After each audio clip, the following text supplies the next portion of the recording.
Consider renew the Let's Rerun.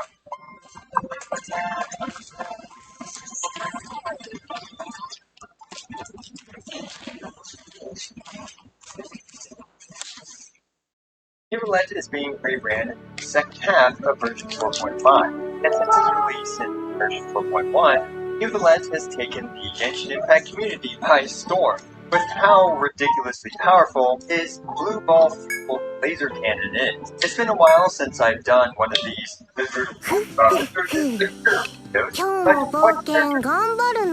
like himself. Really quick, they're back and better than Today's sponsor, Tower Fantasy. Tower Fantasy is the ultimate anime-style free-to-play open-world MMORPG on both PC and mobile.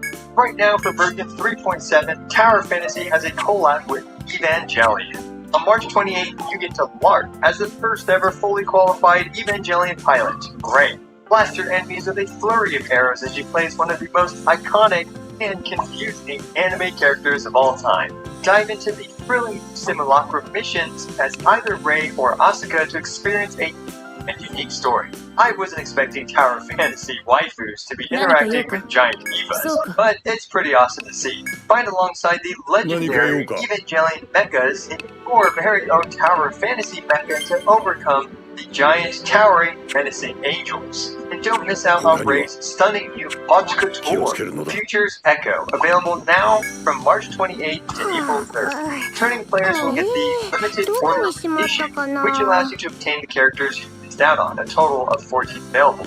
And you'll get tons of additional rewards and summons from supply runs and the collab events. Now's the perfect time to hop back in and experience Tower Fantasy and Evangelion. Huge thanks to Tower Fantasy for sponsoring today's video. Jog your memory in this series. Every like putting first response so you can have a better understanding of the character and whether or not right to you. Starting with his normal left mouse basic attacks. While he puts his weight much smaller wand around, it's not nearly as girthy as his laser cannon, and in this case the size does matter. Normal attacks scale up an attack, so they hit like a soft noodles and less scales off your key part. And his normal attacks are mainly just used to apply hydro, swirling, or a quick reaction to fulfill his passive. Speaking of his passive, his talent provides him with the Yoimiya multiplier to his laser cannon. At Constellation 0, Neverland 3 different hydro reactions, achieve stacks authority to max out this Yoimiya multiplier. Yoimiya multiplier is a multiplier that multiplies the base damage, but not additional flat damage of an attack. At 3 stacks, you would like to do 28% more damage than you would with 2 stacks of Draconic Cord. His other passive provides him free hydro damage up to 30% of the HP he has, and his exploration passive helps his team swim a bit faster. Before we get to his massive laser cannon, we need to talk about how we get balls. Besides delivering justice and judgment to sinners, Neverland can give himself 3 blue balls via hitting an enemy with elemental skill. His skill deals most damage scaling off his HP, and his skill also deals a bit of Pneuma damage scaling off his attack, and has decent range and reasonable AoE. It also generates 4 hydro particles and has a 12 second cooldown. And a fact I forgot about just now is that one disadvantage is that it will not generate 3 blue balls unless you hit an enemy with it. But wait, we can give Neverland even more blue balls. His ultimate generates 6 blue balls regardless of whether or not it hits an enemy, and it has a long 2-second casting animation. His ultimate's damage scales off his HP, and it has a substantial 70 energy cost with an 18-second cooldown. Despite his damage coming from his charged attacks, his burst is still important for rotations in order to generate balls for his charged attack.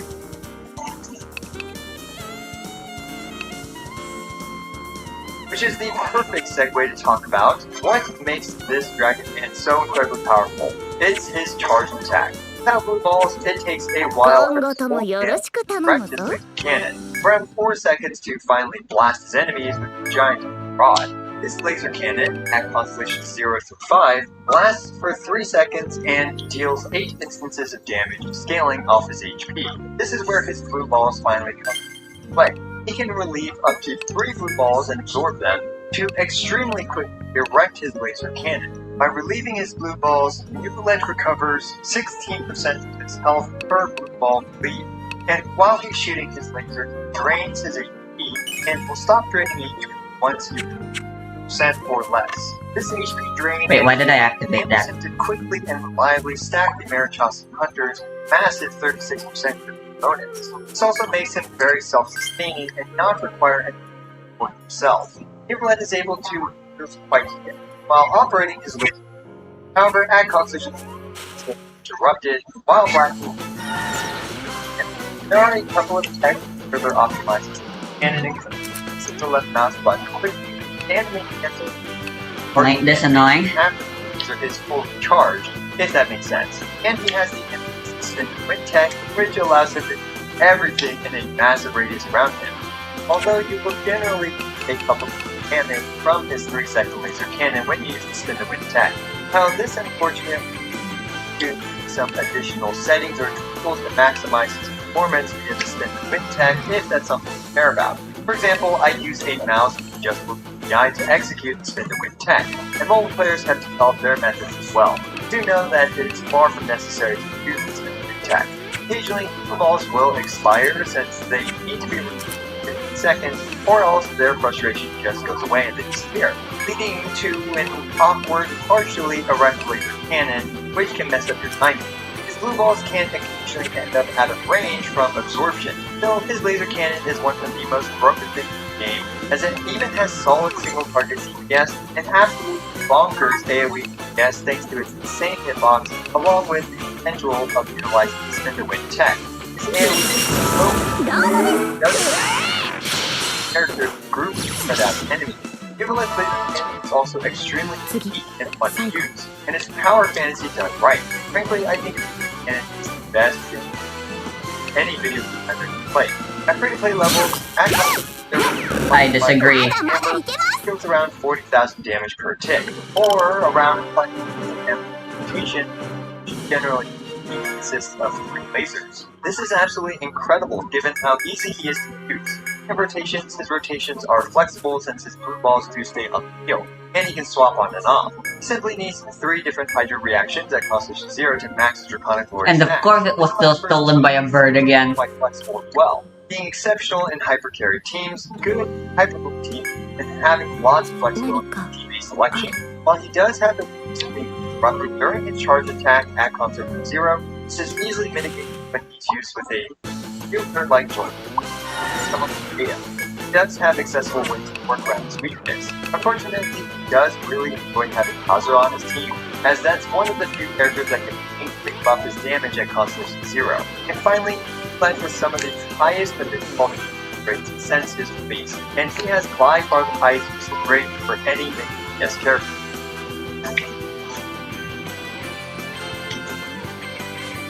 Next, let's talk about how free-to-play friendly he is along with his constellation. No need to water it down, Neuvillette is an extremely free-to-play friendly character, dealing massive damage in that constellation from practical camera, also energy management. Coming from Marichausian Hunter is also very resident efficient, and the golden troop set is great for even teammates like Yurina or Fischl. If other characters don't massively buff his damage at concentration 0, it will carry characters that are often regarded as useless as long as they can add a Draconic stack for him. For example, use a Concentration 4 Razor, trigger Electric Charge, and to shred a bit of defense, hit your Fischl on the other side. Now, unfortunately, that Concentration 0 when his character ends up without Yurina despite her magic bonus buff.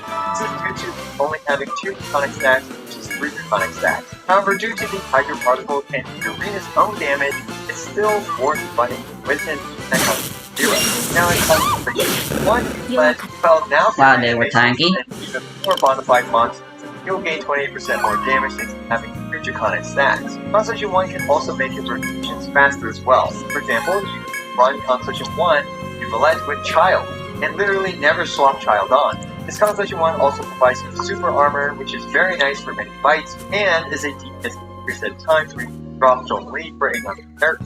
Neuvillette's signature weapon is also a massive damage upgrade for him, and of course, the ceiling for Neuvillette is absolutely insane. And since it's stage 2, his Constellation 6 Refinement 5 power level has been crowning the competition, setting countless records and speedruns. Yeah, as you can tell, Neuvillette is simply one of the best characters in the pack. His insane damage, insane hitbox, insane spin and win tech, and insane flexibility has earned him the title of the overall best defense character. I'm sure I've missed some details about him, so just leave those down in the comments below. As always, I appreciate every single one of you. This is I Went to Lose, signing out.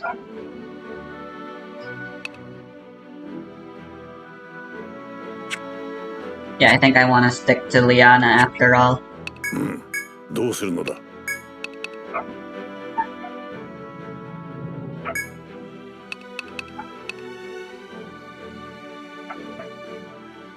Olin Melee isn't really that big of a damage boost. Besides, debuffs should still provide. And I have Raima anyway now. That's the physical DPS lead. I think it's good to have a variety of stuff. Of course, if I knew what I was dealing with, I would probably bring in a much more specialized team, but a general all-rounder team is still good. So what level are you?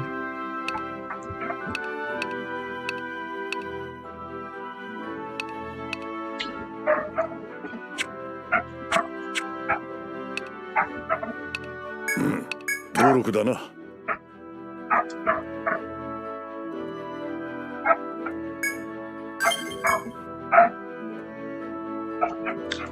他にはどうするのだ。別のようか。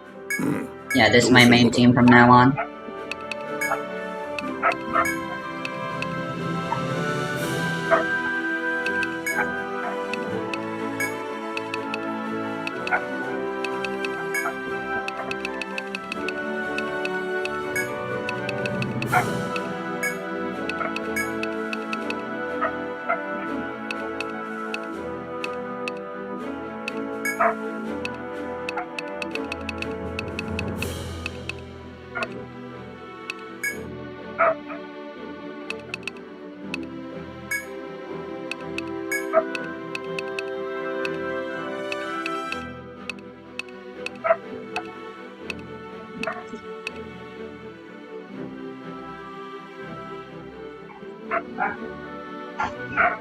I made one of every class, but I've rarely been switching so far. I mean, I might find more uses as we go on, but that's another problem with having so many classes, along with having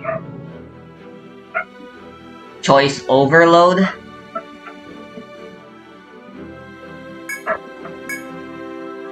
Is that it's very hard to make sure everyone stands out and has their own unique things they can contribute to the team.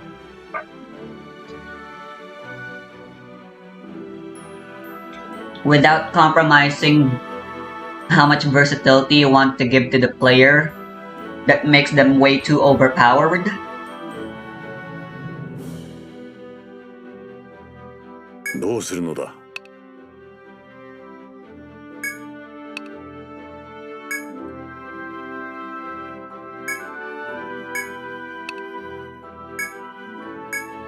But I'm reinvesting out of all of Liana's war abilities because they really just suck. Unless you play with a team that specializes in inflicting status ailments.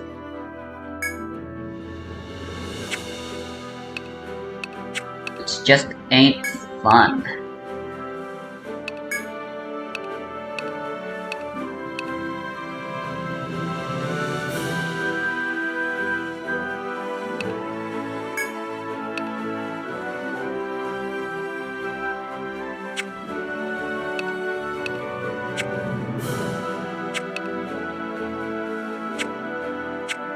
Careful. じっくり見ていくがよいぞ。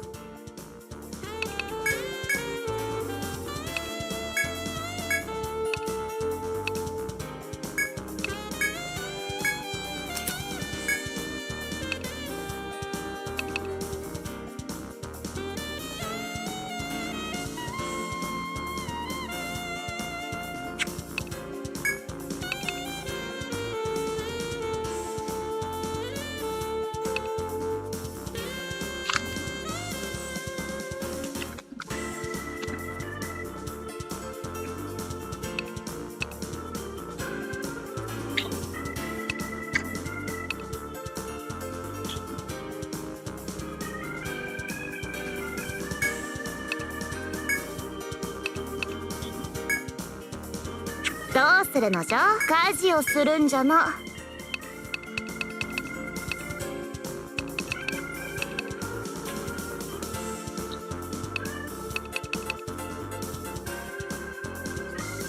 Oh yeah! I meant to enhance this. Let's go do some mining.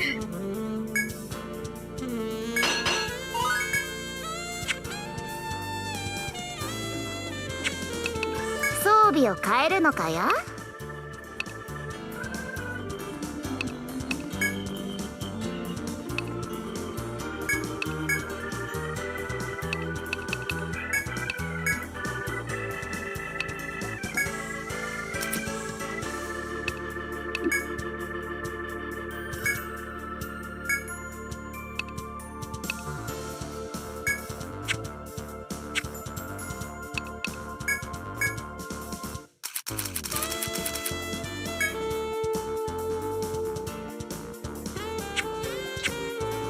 さてさて、何を売るのじゃ？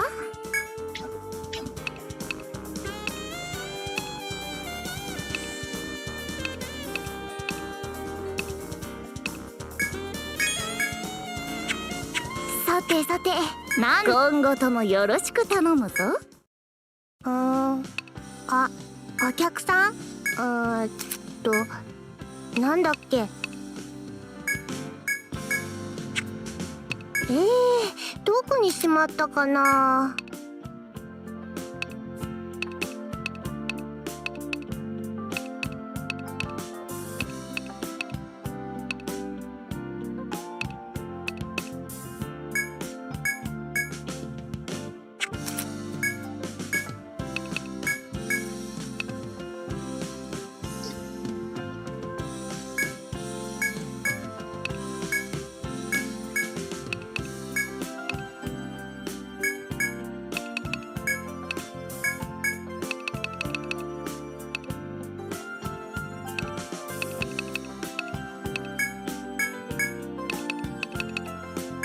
I may as well carry a bunch of items. Be a bit more liberal with how I use them.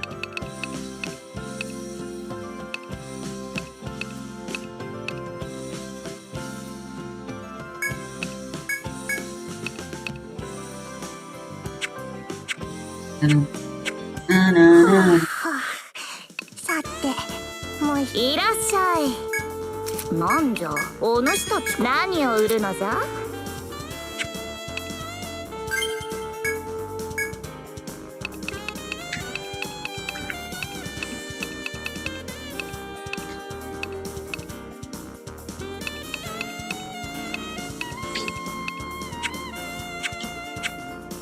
何を売るのじゃ？何にするのじゃ？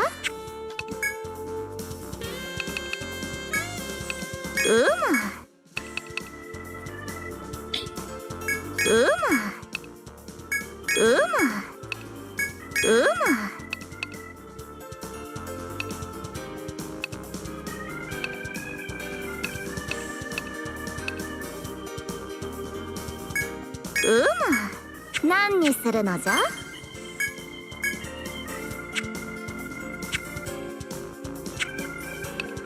今後ともよろしく頼むぞ。何か用か。どうするのだ。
気をつけるように。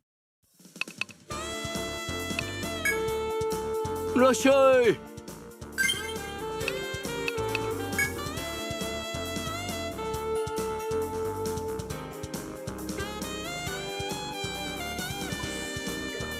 This video was brought to you by Squarespace. Are you trying to build a website but you have no idea what you're doing because building websites is complicated? My advice? Don't waste time trying to square the circle when you should be squaring space.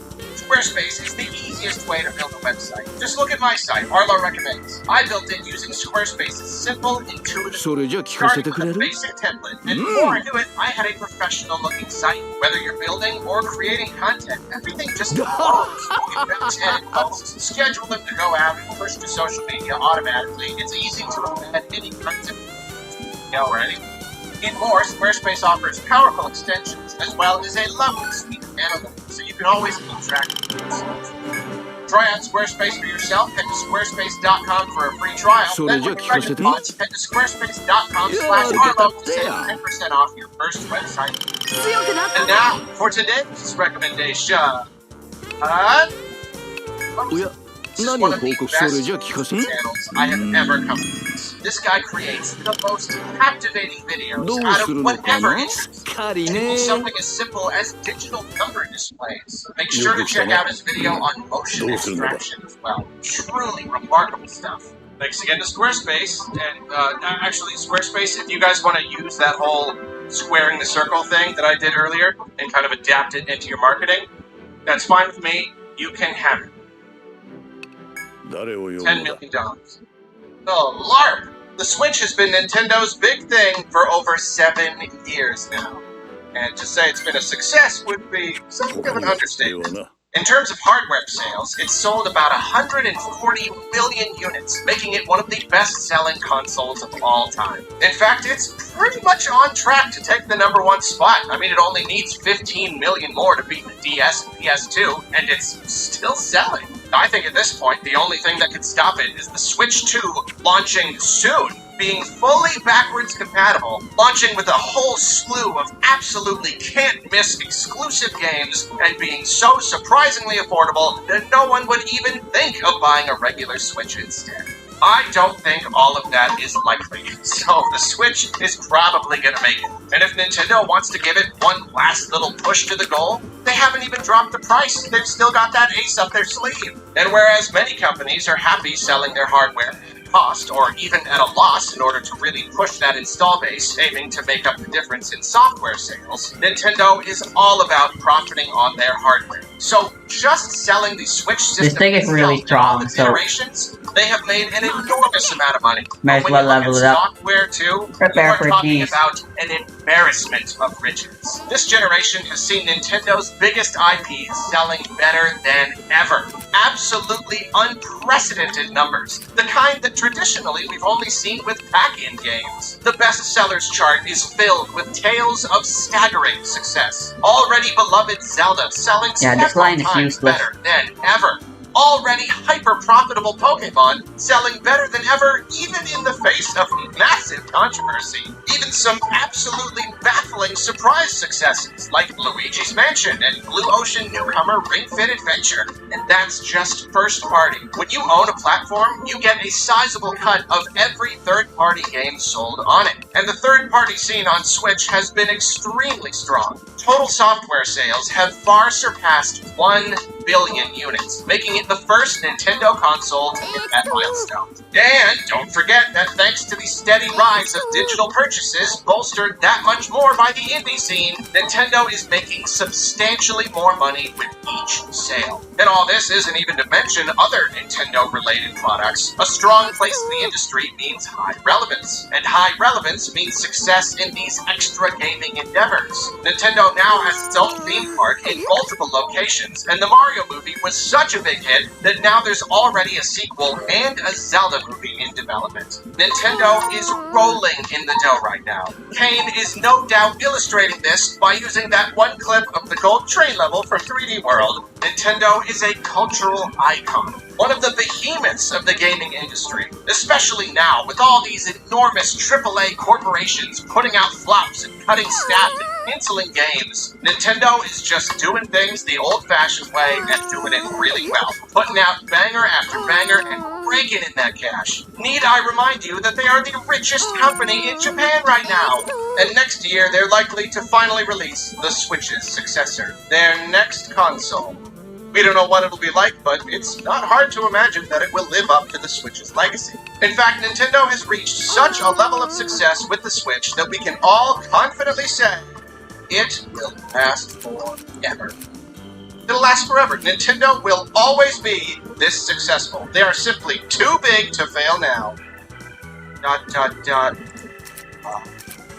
Well, it may be easy to imagine that Nintendo will effortlessly roll right into the next generation, hit the ground running, and perfectly maintain this crazy level of success. But that is by no means a sure thing. Especially if you're younger or relatively new to the Nintendo scene, you might not really appreciate how tight of a spot they were in before the Switch came around. Their handhelds have historically done well, with the DS just barely failing to snatch the title of best-selling console ever from PS2. But their consoles have not fared as well. The NES, the NES was a smash hit. It single-handedly saved the gaming industry from collapse in the 80s. All the other companies were feeding into an unsustainable level of growth, flooding the market with more garbage than consumers could keep up with.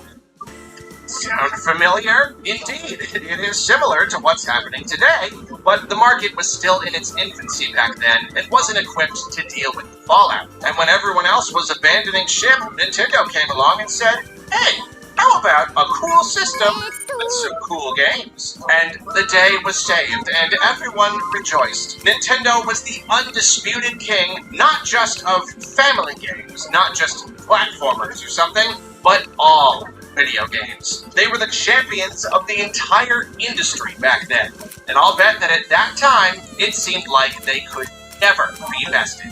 They would stay on top forever. But after those glorious NES days, every one of their consoles performed worse and worse. Every time, it was simply fewer and fewer sales. Even when they were revolutionizing the art of games and pioneering genres, people were just less and less interested in their games and consoles as time went on.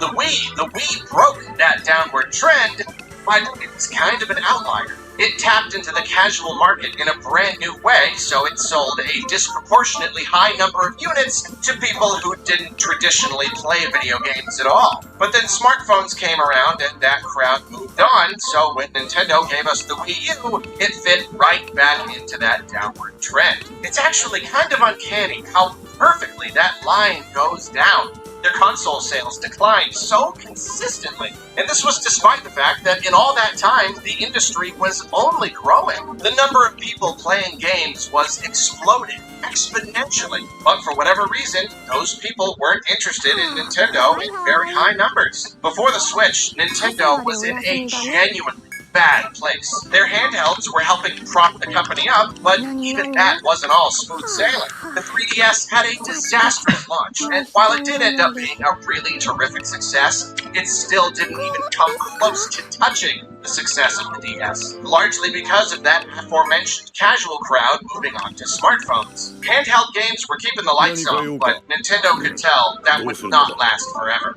Now that the Switch is so big, they are no doubt working very hard to ensure that whatever comes next lives up to our expectations and is another great success. So this video is really addressing two primary questions. The first is their next console guaranteed to be successful?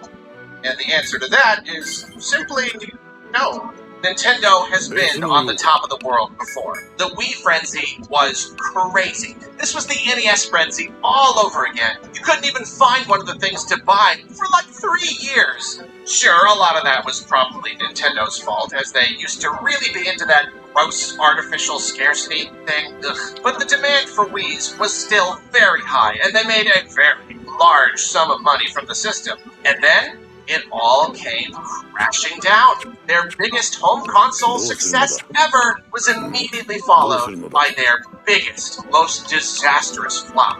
one success simply does not guarantee another success. And this is especially true with Nintendo, because their whole MO is being weird, being unpredictable. They don't just like making games, they like making toys. They like weird gimmicks that change how a person plays. And this is always a gamble. Dual screen, touch-controlled handheld gaming paid off. 3D gaming itself did not pay off.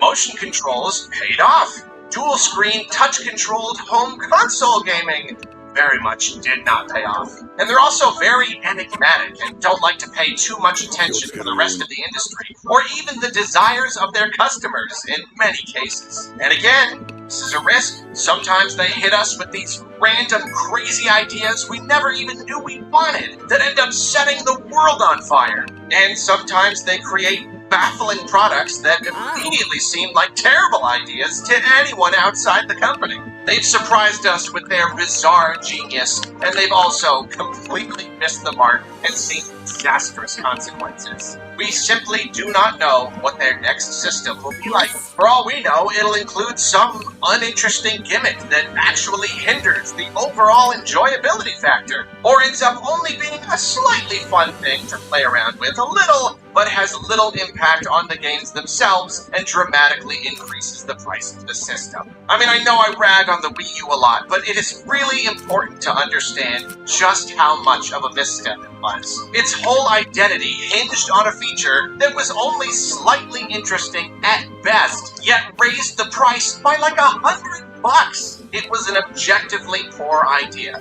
and that was the system Nintendo tried to sell right before the Switch. The Wii U was very recent, apart from a few notable and, of course, unfortunate departures. Since those days, this Nintendo we have right now is the same Nintendo, and they are very much still capable of making mistakes. Maybe even big ones. However, there is something that Nintendo's got going for them this time around. The Switch wasn't just luck on their part. It was born from a very dramatic shift in the company's thinking. The Switch is not a gimmick. Switching effortlessly between TV and handheld play is not some silly little feature most people will ignore. It's extremely functional, it's convenient, it fits any lifestyle by design, and it doesn't get in the way of the games themselves whatsoever. The games aren't weird, they don't use multiple screens, they don't have to use motion controls or weird other controllers or anything. They can just be good games. And that's another thing. Nintendo still has some work to do in this department, and I kind of suspect they'll never be perfect. But for the most part, this generation has primarily been about fun games first and foremost. They've eased up on the weird and focused on creating games that still have that Nintendo level of creativity and quality, but appeal to much wider audiences. The kinds of sequels that you would expect from a generation. The biggest Zelda ever, the biggest Mario ever, the biggest Smash Brothers ever, the biggest Animal Crossing ever. And this has paid off handsomely. Like we already talked about, this strategy has seen these series become bigger and more profitable than ever. And this came from a big shift in Nintendo's philosophies. This is what gives me hope that their next system won't be another giant misstep. They're not going to forget everything they learned with the Switch and start putting out more weird, gimmicky, niche stuff on a weird, gimmicky system the general audience has no interest in. It's technically possible, but I see no real reason to imagine it will actually happen. So that answers that question, but let's finally get to the main question posed by this video. Even if the next system is a success, can it possibly match the success of the Switch? Can Nintendo maintain this momentum, maybe even surpass it? And finding that answer is a bit more complicated. What Nintendo's got going for them is momentum. The Switch is still selling. Demand is still very strong. And people aren't stuffing their Switches in their closets to collect dust with their Wii Fit balance boards. They're still playing. They're still buying the big new games. Whenever Nintendo releases NSO numbers, we see that a big chunk of the install base is paying for the service, suggesting that those people are actively engaging with the system. And we can assume that that many more people are active while simply not paying for NSO. And over these last 7 years, Nintendo has built itself up into a household name. Long-time Nintendo fans are happy. Fans of previous generations who fell out of touch with the company have returned. The Switch has even tapped into some of that casual crowd, not through gimmicks, but pure quality and ease of play. And those more organic fans are more likely to stick around. And perhaps most importantly, it's the kids. One of Nintendo's biggest problems before the Switch was that they were putting out games that appealed to kids on the surface, but didn't necessarily appeal to the actual wants of modern kids, especially in the face of other massively popular properties. But now more than ever, their games appeal to kids and adults alike, and younger folks are finally playing their games in much bigger numbers. And that right there is a long-term benefit. Much of our tastes are determined by what we engage with as children, and the Switch has created many lifelong Nintendo fans, I have no doubt. So logically, Nintendo should be able to carry that momentum into the next generation as long as they skip the big gimmicks and keep the great games coming. But here's the thing about all that. Consumers are a fickle bunch, and hype is fleeting. One success, no matter how huge, never guarantees another on the other side. It's just not how things work. The market changes. People change. Plenty of people do end up jumping on something because it seems like the things everyone's jumping on right now. The Switch is new. It's got this cool hybrid concept. Zelda looks amazing. Let's go for it. And I fully believe that the next system really should just be the same thing again, but better. But I also recognize that Nintendo will lose people when that hype level just isn't quite as high. It's not as much of a big new thing, you know? I mean, all of it. The beginning of the generation, with the novelty of the concept, the huge Zelda and Mario, and then the pandemic Animal Crossing craze. Smash with all the different new characters. Like, you can't expect to replicate those levels of hype. And if your numbers are inflated whatsoever by that hype, then a new hype cycle that doesn't match means that the numbers won't quite match either. On the plus side again, though, I don't think shallow hype is that much of a contributing factor. If it was, then the Switch wouldn't still be selling as well as it is. The absurdly hyped Wii had an overall shorter lifespan, dropped off a cliff at the end, whereas the Switch took longer to peak and has been declining more gradually. This indicates an overall healthier life and more genuinely engaged customers. And again, this is largely because Nintendo has focused on all the right things this generation.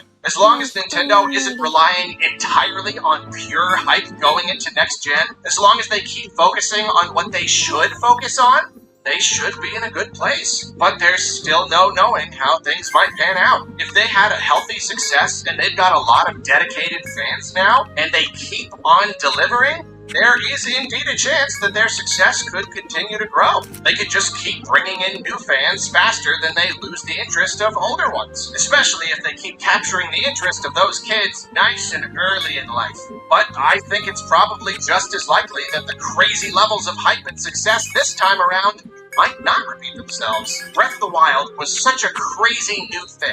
It was so huge. It was different from other open world games, and I was skeptical that Nintendo could repeat that success. I thought so much later in the Switch's life, using the same formula and world, there was a good chance that we would see a huge decline in sales when the sequel came out. But Nintendo managed to introduce some crazy new mechanics into Tears of the Kingdom, which recaptured everyone's attention, and the game sold tens of millions of units all over again. But, like, that whole thing where you've got to constantly keep one-upping yourself, it's not sustainable. It's the hype thing. Hype is fleeting. People are fickle. You can't hedge your bets on these kinds of gambles. Skyward Sword with its motion controls, that was a big new thing for Zelda, and it did not work. Like, you reach a point where you gotta just put out a game that doesn't necessarily do anything crazy and new, but is just really incredibly good. And if you do, and it still works, then you know you're successful. I guess what I'm trying to say is that next gen could really go either way. Personally, my knee-jerk reaction to the question is that the Switch successor will be very, very successful, but not quite as successful. It won't hit quite the same hype levels or sell the same いら number. っしゃい It feels more likely to me that the next system will lose more people in the transition than it will gain. I mean, maybe this is just my natural pessimism and I've lived through enough Nintendo-related disasters, but that's just what my gut 毎 tells 度 me. あ I mean, the Switch has got to be reaching market saturation. We're getting to the point where everyone's got one, or more. The value proposition is so high, the library is so huge, the hits are so plentiful that I can't imagine there being that many り people who い still ってらっ haven't し taken, ゃい but will when the next system launches. Those people do exist, sure, and there might be a good number of people who've been waiting this whole time for a price drop, which just hasn't happened. Maybe when Switch 2 comes around, they'll say, fine, I won't wait for a drop this time, I'll just get the darn thing already. A lot of different people with different tastes and spending habits out there, but I just don't think it's likely that Nintendo will be able to deliver some system concept or games that send everyone into an absolute frenzy all over again. Though, こっちまで it す is possible. We've got to consider that the Switch is multiple generations behind when it comes to graphical capability and performance. I don't doubt that there are plenty of people who just thought the system was too weak. They want to play beefier, prettier games that don't sometimes struggle to even run. If the next system is more like an 8th gen console instead of a 7th gen one, it might be much more enticing to those people. And those graphics will be a decent jump. Even just looking that much better might make Nintendo's new games very enticing. Maybe they won't even need crazy new ideas. People will just be like, have you seen how the new Zelda looks? Gimme!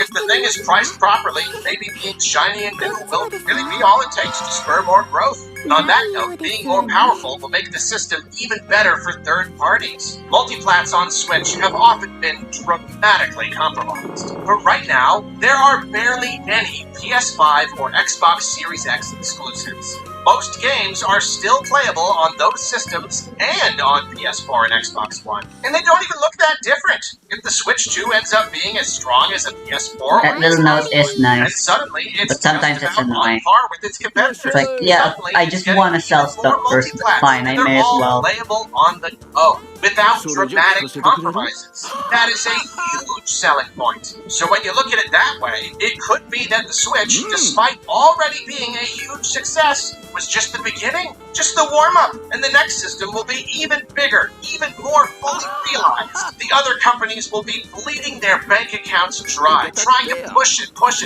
for that increasingly small graphical bump, and Nintendo will be right behind, working with more manageable specs to make games that look almost just as good on hardware that is much more affordable and raking in the billions through the life of the next system and beyond. Jeez, I'm kind of convincing myself here. The Switch was great, but it was quite weak, and it was kind of rushed out, and it still managed to be this much of a success. It could be that it's just a winning formula. Could be that things only go up from here. But you still never know. Nintendo understands better than anyone that success can be. Every one of their previous humongous successes, the NES, the Wii, and the DS, have failed to repeat themselves. The Switch is next in line, and maintaining the same level of success will require breaking a decades-long curse. However, it is much more likely to break that curse because, like we talked about, those other systems were all propped up by hype. They reached people who got all caught up in the idea of having the cool new thing and moved on. Switch might just be different, and really, it's the games that will largely determine what happens. You never know how any one game is going to turn out. You never know how broadly appealing Nintendo's ideas will be. You never know if they're about to make another misstep. Can Nintendo repeat the Switch's success? Absolutely. Will they? I say matching or surpassing its success is very much possible, though not guaranteed. Though I'm pretty confident that even if it doesn't quite match, it won't be too far behind. It will still be a very big success. I really do think Nintendo simply has a better idea of how to please its audience. Like I said, just having Nintendo games with amazing graphics will really go a long way. I mean, imagine a Mario that looks like a PS4 game. Imagine a Zelda that looks like a PS4 game. Or a Pokemon that looks like a PS3 game.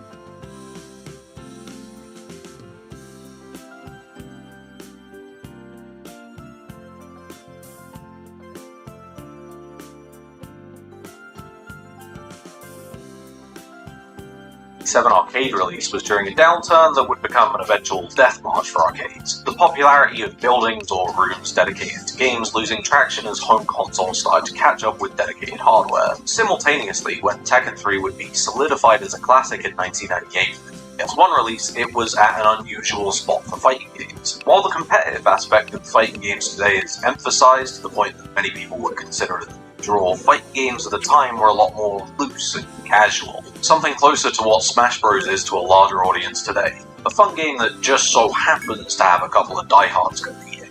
Mishimas and Kazumas weren't real, honest Tekken, they were just playable action figures. And that looser idea of what characters should be and do, let characters be weird, have a tank, have a snake-looking guy, have a bird, end up being banned for being too strong, but when they made this train wreck, they weren't thinking about if he would end up being any good. They just wanted to make a panel in a comic that you could play. This more open design gave us a lot of fun games, but how these characters would translate to an emerging competitive community between the 90s and 2000s would be fuzzy. For many, they'd just be awkward puzzle pieces that didn't slot all too cleanly into an already defined jigsaw. Thankfully, with Tekken 3's arcade release, that wouldn't be something anyone would need to worry about. The cast was kind of played a bit safe and conventional. Bear's a little goofy, and you got the horror beyond human comprehension, came with the setup from My Nightmares, but the core of, like, throw out a high, forget to hit confirm, and get punished for it, never got broken. That was then, though. This is now. Which is 2006, roughly. This will make sense in a bit. Tekken 3 is a PlayStation game. While these titles look and play pretty similarly, there were a coupled edition in the console version that wouldn't always be agreed upon by a competitive community. Playable comedy. Dr. B and Gon were both odd in their specifics, but on the larger scale of fighting games weren't anything new. They were joke characters. If the appeal of Heihachi or Zhao or King is that they were cool, then these were characters that would have been deliberately obtuse or annoying for the sake of being a little odd and quirky. Dr. B was intentionally incompetent, being tricky to keep upright thanks to a balance mechanic that would put him on the ground, with odd but mostly ineffective maneuvers when he was on the floor. On one hand, he's weak in the sense that he's unwieldy. You got a lot of moves that let you knowledge check the odd pockets of strength that you do have. You're still kind of playing Tekken, just constantly off balance, requiring more effort than every other character to even get past the basics. On the other hand, his most notable point of play is when he's on the floor. That puts him in an odd spot. He's got strong enough moves that he can put the average TSP fan in their place, but against someone who can recount their ABCs, he's on a fast path to the loser's bracket, due to being defined by a position that makes him uniquely vulnerable. An awful character through and through, even after you figure out how to keep him upright. If Dr. B is odd from the conventions of Tekken, Gon is from the alternate timeline where Tekken occupies the same space as PlayStation All-Stars. He's in a fighting game, but he sure shouldn't be. Manga main character, TV star, and now video game character. Again, Gon was not made to be a fighting game character. He is just a little guy, marketable and plushable in his size. That below the belt buckle height is a defining trait of his, and while in other games having a small hurt box changes a combo route here or there without rewriting the rules of the game entirely, for Gon it means invalidating almost the entire cast's concept of a high. Evasive by complete accident, Gon is not difficult to hit, but requires most characters to rewire their game plan, and use moves that they both aren't used to and aren't always effective. That's an extremely strong quality to have. In the time that it took to make this video, Ling Xiaoyu has been crucified for the exact same property. But it's let down by just how stubby a lot of his hitboxes are. Because his limbs are so small, he has a hard time controlling the space in front of him. Jabs and quick lows might be on par with the speed of the rest of the cast, but he just doesn't have the reach to use them, either as a non-committal way to check the space in front of him, or act as a way of starting pressure, because they're just not going to hit. A lot of his almost 20 moves are like this, with some of the only useful ones being blatantly egregious attacks. The same kind of one-trick pony retold and remixed in the motion of a comedian who's only found an audience by saying what everyone's thinking. The very occasional big hit and small size creates a game plan that's core idea is hoping your opponent uses a move they didn't know won't hit. A game plan of crossed fingers, which he doesn't have. He's a little bit better than Dr. B, but neither of them can escape the reality that they're joke characters. Any interesting ideas or niche setups are always beaten down by the reality that their opponent is just plain stronger than them. With that, they comfortably slotted themselves into their clown shoes, and would sit in the infinite slumber of games without updates as Tekken 3's bottom tiers. And then they got back.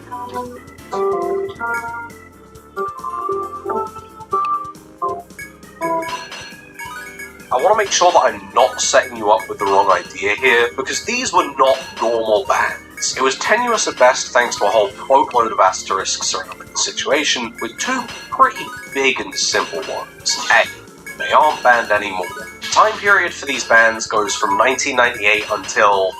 while the legend of the GOM ban still floats around even today, I can't find a tournament in even the last 10 years that hasn't had all characters available to play. At some point, people must have got full-screen fireballed so hard that it knocked some sense into them. But when exactly that happened is kind of impossible to know. The last evidence that I can find is from a tournament in 2006, but it's hard to tell if that was a regional standard, gimmick format, or equally as likely the TO was salty from 16 years ago. B. The rule set regarding Tekken 3 when it was played actively was pretty unstandardized. Round counts, tournament formats, what system you'd even be playing on that might not even make these characters exist. From asking around with players at the time, you'll find a lot of information that if you try to unify is contradictory, when in reality there was never one fixed rule set. Add to that how almost all of the tournaments that we know of don't have posted rule sets out there, leading to the memory of different people in different regions being the most reliable resource, outside of this one Polish forum which only mentions GON and is written in English. Let's not even begin to discuss how language barriers might obscure history further. That means that some people were banning characters that sucked, and just as many people, maybe even more, had a brain. As I'm sure you can see, this makes the situation pretty odd, and thanks to how much entropy has eroded away information, there's a lot we can't know for certain about the bans, with the only one that I really care about being why. Typically speaking, bans for characters in old games comes in one of two forms. The often expected but not actually that commonly found reasoning is that a character is just too strong. For as infamous as ST Akuma or Pet Shop and Kakyoin might be, they're outliers, and most of the time strong characters don't get banned. Sometimes that's because the game was just dead on arrival. Even if this character in Biofreaks could justify a ban because he was too strong or because his name was a slur, he wouldn't be, because you didn't even know this game existed until just now. Games that were lucky enough to have a player base, like HNK, might be so busted at a universal level that even if Toki makes a couple of 9-1 matchups, there's not much reason to ban the character when you could embrace them as just another part of your already niche game. Looking back at GON and Dr. B, the blurb that is a character tier list shows us this obviously isn't the case. What the tier list can't show you is how that power difference physically manifests. While they certainly fumble in some of the more standard ways, like not getting rewarded for the same kind of punish opportunity or not having the tools to stop certain situations entirely, these are problems that exist in every weak character. Like stumbles on the way to work, when the more pressing issues are the flaws that have them rolling down the stairs of character relevance. For example, Tekken is known for its movement, thanks to being able to cancel almost all grounded states into another, also cancelable state. Players can speed up characters in erratic ways, the Korean backdash being the most famous example. Players who know how to use this become harder to predict since they're able to move into and out of attack range at a rapid pace. And if you want to keep up with even the average competitive Tekken player, you'll need to learn to do this yourself, since every character in the game can do it. Oh, well, fuck me then. Neither of these characters can get this aspect of the game going, but they both manage to fail in different ways. Dr. B can technically move and cancel, but every backdash is met with a sway that needs to be corrected in order to keep him upright. For every other character, a Korean backdash looks like this, and during it, the entire time you're blocking something that makes the movement very safe. For Dr. B, the motion looks like this, and while the forward input making you vulnerable to everything temporarily is bad, this correction is also a stance that can't be cancelled. This makes even his optimized movements significantly more vulnerable and slower than every other character. And when blocking forces you to the ground, the inability to move around the space effectively means you're guaranteed to end up there sooner rather than later. It can't get much worse than this. If Dr. B is a feeble sloth in the path of a high-speed Heihachi SUV, then Gon is an American child. Gon operates on hops and rolls, which can't be cancelled at all. That's pretty bad. But even within that bad deal, there's a catch. While backdashing typically keeps you blocking, backwards hop counts more like a jump, making you vulnerable the entire way through. Gon's backdash isn't just useless, it's actively harmful. Predictable, vulnerable, and inapplicable, Gon might as well not have movement in a game where 70% of the nuance comes from going backwards. For both of these characters, this fundamental failure of a core aspect of the game makes it incredibly hard for them to break the chain shackling both characters to the bottom slot of Power Floor. So, they're not secret top tiers. The cabal of big tournament organizer wasn't hiding anything from the Mishima free thinkers. There is no hidden power discrepancy. If we look at it from a different perspective, you might be looking towards the much more mundane possibility that these characters were banned for logistical reasons. As characters introduced with the console release, there was a chance that people who had only played Tekken in the arcade might have never had the chance to play against either character. On the surface, this might seem like a decent reasoning, especially since other games around the time, like Soul Calibur, had a similar ruling. However, that surface is merely a blanket draped over a cabinet pole. Poles created by the emotional airstrike that comes with losing to a bottom tier, and the inconsistency of who exactly was banned. Tekken 3 has 2 console-exclusive characters, and 1 character who is in the arcade version, but only as a skin. Anna in the arcades is a hidden alternate Nina, meanwhile in the console version she was separated out into her own character. In the arcade, both characters are identical, while on console the characters have some unique differences. And although you could make the argument that those differences are minor, they are different enough to not have them be the same function. If the logic followed that Gon and Dr. B were banned due to console exclusivity, then Anna should have also been banned along with them. This already makes the reasoning fall apart, but it gets messier the more that you look at it. From the discussions that I've had, there's been an implication that almost all Tekken 3 tournaments were held on console. Not to mention how, even excluding Anna, while Dr. B and Gon would occasionally be banned as a pair, it was much more common for Gon to be banned in isolation once Tekken Tag came out, making this potential reasoning completely fall apart. Especially from the modern perspective, flaws in either standard reason for a ban leaves conventional logic off the table. Console exclusivity simply doesn't make sense in this example, and the characters were far too weak for there to have ever been a shift from top tier to the pavement on 2 separate occasions. So the typical arguments of fighting game culture don't apply here. We're out of options and in a bizarro world. People aren't complaining about a game they've never played on Twitter, and Chun-Li figures aren't in jars. So instead of the toxic positivity of telling someone to adapt, how about we come down to the band's level? It's not exactly justifiable, but the reason might not be grounded in calculation. A simpler explanation for a simpler time. They're really annoying. I'd like you to put yourself in the shoes of someone in 1999. Crash Team Racing is about to be slandered as a cheap imitation of Mario Kart, Fight Club is about to become a personality trait and everywhere, and a tournament goer is about to run the set in their cool video game. Like, they hit the set for round 1, run into our favourite little man. Tekken's been out for about a year now, nobody's really playing this character, but they know because of his small hitbox and low range, a game plan built around a couple of mids and prominent lows should be plenty. And then he starts hitting you with this. Welcome to the Gon check.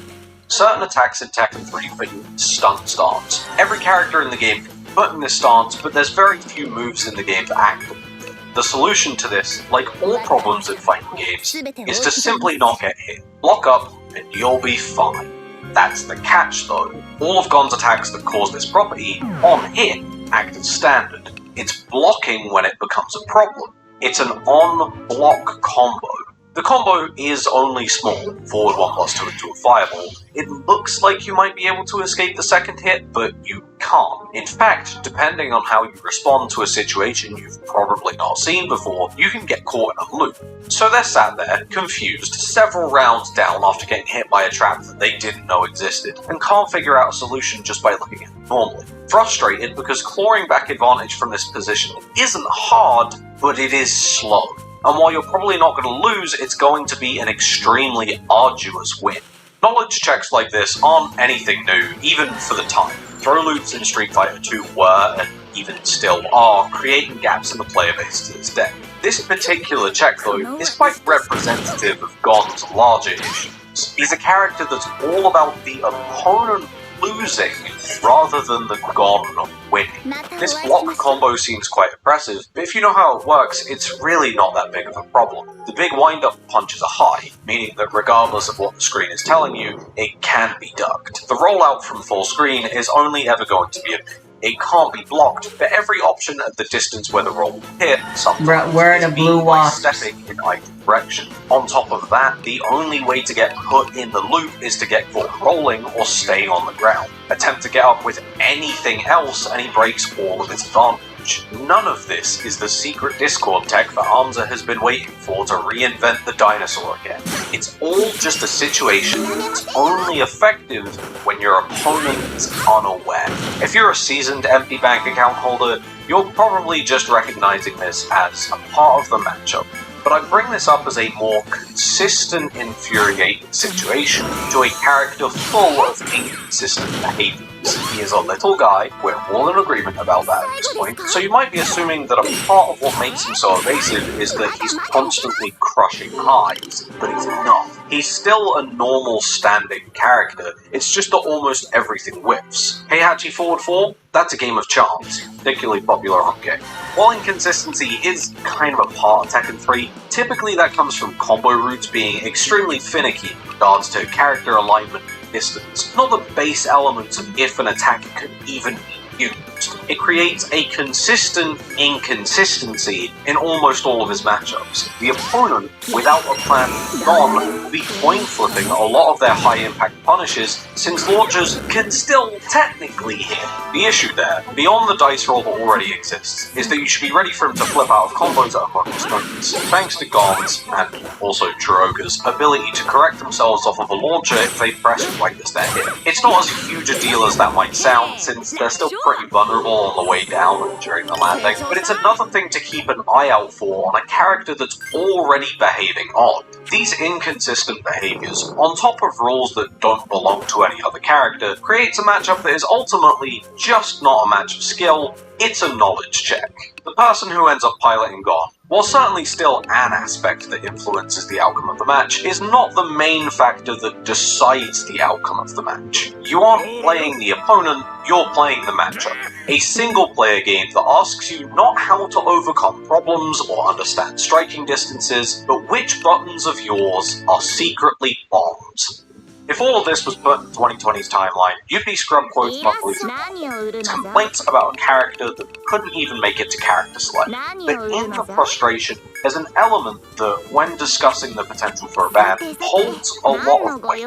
Was any of this what people would have come to want? Tekken 3 is, in my opinion, a fantastic game about movement, striking distance, and timing. When going to a tournament, you're there to test those aspects of the game and how you, your opponent's concept of space and time interact. Gon, and to a much lesser extent Dr. B, don't test this. They ask you not when something is coming, but what is going on.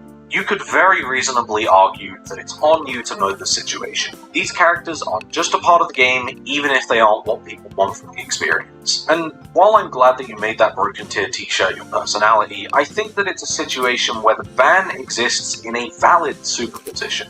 Tekken 3 hasn't been an actively played game in years, and to corner off portions of the game as too weird to be allowed at this point would be rightfully questioned as the bitching that it is. At the same time, the prospect of losing to a character who's breaking all the rules, or substantially worse, having to win against an entire bracket of them, would likely push away even the most dedicated set of players. While Gon is the largest instigator of this problem, which is why he's been the focus here, Dr. B fills this role as the exact same type of red flag. It's incredibly unlikely that you would lose to a Dr. B, but to have someone potentially waste your time as you win against a character that poses the conundrum, which of your buttons hit grounded, would leave a sour taste even when the round count comes up. These characters, whether you see them as a problem to be rejected or a part of the game to be accepted, are now a relic from the odd outcome of what fighting games were and what fighting games have become. They're from a time where the C in FGC was much smaller, a time where the genre couldn't have known they would become a haven of games designed to be played for 5 minutes in an arcade and end up being played for hundreds of hours on your Time has gone on, characters have gotten far more inventive, just in a direction that caters more towards what the most dedicated players enjoy, towards a direction that allows both the absurd and the competitive to coexist. These characters were made at a time where the knowledge of the competitive community definitely existed, but wasn't as heavily catered towards. They existed in tension with the idea of competitive play, a jigsaw piece that didn't fit. Whether or not you agree with those in the 2000s that sought to isolate them, what they created was a very weird blip in the competitive history of a game with two very uncompetitive characters.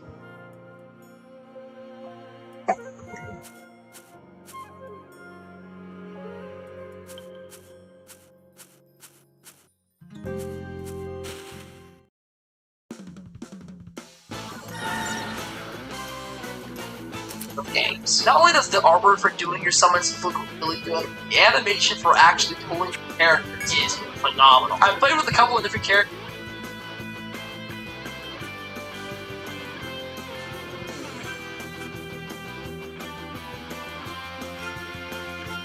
That its 5-star and 4-star teammate options are, and go over whether or not you should pull him and how to get the most out of him if you do. Welcome to Jello Impact, where I have built and tested every single character to help you decide who you want to wish for and build. Novalet is a 5-star Hydro DPS who relies on his skill and burst to create little bubbles. These bubbles can be collected by him to enhance his charge attack, dealing immense amount of HP scaling Hydro damage. These Hydro bubbles also heal him when consumed, so he is a very self-sufficient DPS. His HP scaling means he can played with a variety of characters, and although it means he's lacking some dedicated buffers, it means he's not tied to certain buffers like a lot of attack users are tied to Bennett. Being Hydro, he's able to be used with a lot of the most powerful reactions in the game, but often his best teams are just supporting his massive hyper carry potential because his raw multipliers are so strong. Because he doesn't have a reliance on his burst, and because of the way his skill and charge attack interactions work, he doesn't have specifically set rotations, which means he's very flexible with how you switch in and out, and allow you to tackle different enemies in different abysses with a variety of rotations and get the most out of your it's a teammates monster at all times. This does but make you his bet overall your ass we're teams gonna a go little for bit it. less brain dead to play than a lot of people might find. I find my brain definitely has its juices flowing with what rotation is always best depending on which enemy, but for some people the Power Wash playstyle isn't their cup of water. His passive encourages you to play him with a variety of elements, because when creating elemental reactions, he gets a lot of additional damage. So more often than not, you'll want to pair him with at least 2, if not 3 different element teammates, which further incentivizes his very, very flexible team building. Speaking of which, let's talk about all the team I like that testing, noise which that is a plays lot. before the battle starts. When you're blindsided or get an And opportunity. throughout the team section, we'll also talk about a lot of his pros and cons. So I think one of Novalet's biggest pros is just the massive number of teams that he can run, because he's an HP scaler, because he's a ranged character, because he has a great synergy with buffers. He has a lot of characters that he can work with. He also is self-sufficient as a healer, so he doesn't necessarily need a healer, even when you're running with Farina. So if you can manage to not take too much damage from enemies, aka your Zhongli is really strong, they don't have special mechanics that do damage through shields, etc., a team like this can fully stack Farina's Fanfare because of Novalet's extreme healing. It won't always stack Farina's Fanfare, but it'll often do more than enough. Even though Novalet does have a passive that incentivizes 3 different type teammates, the buffs that Farina gives, and from Hydra Resonance itself, is still very strong.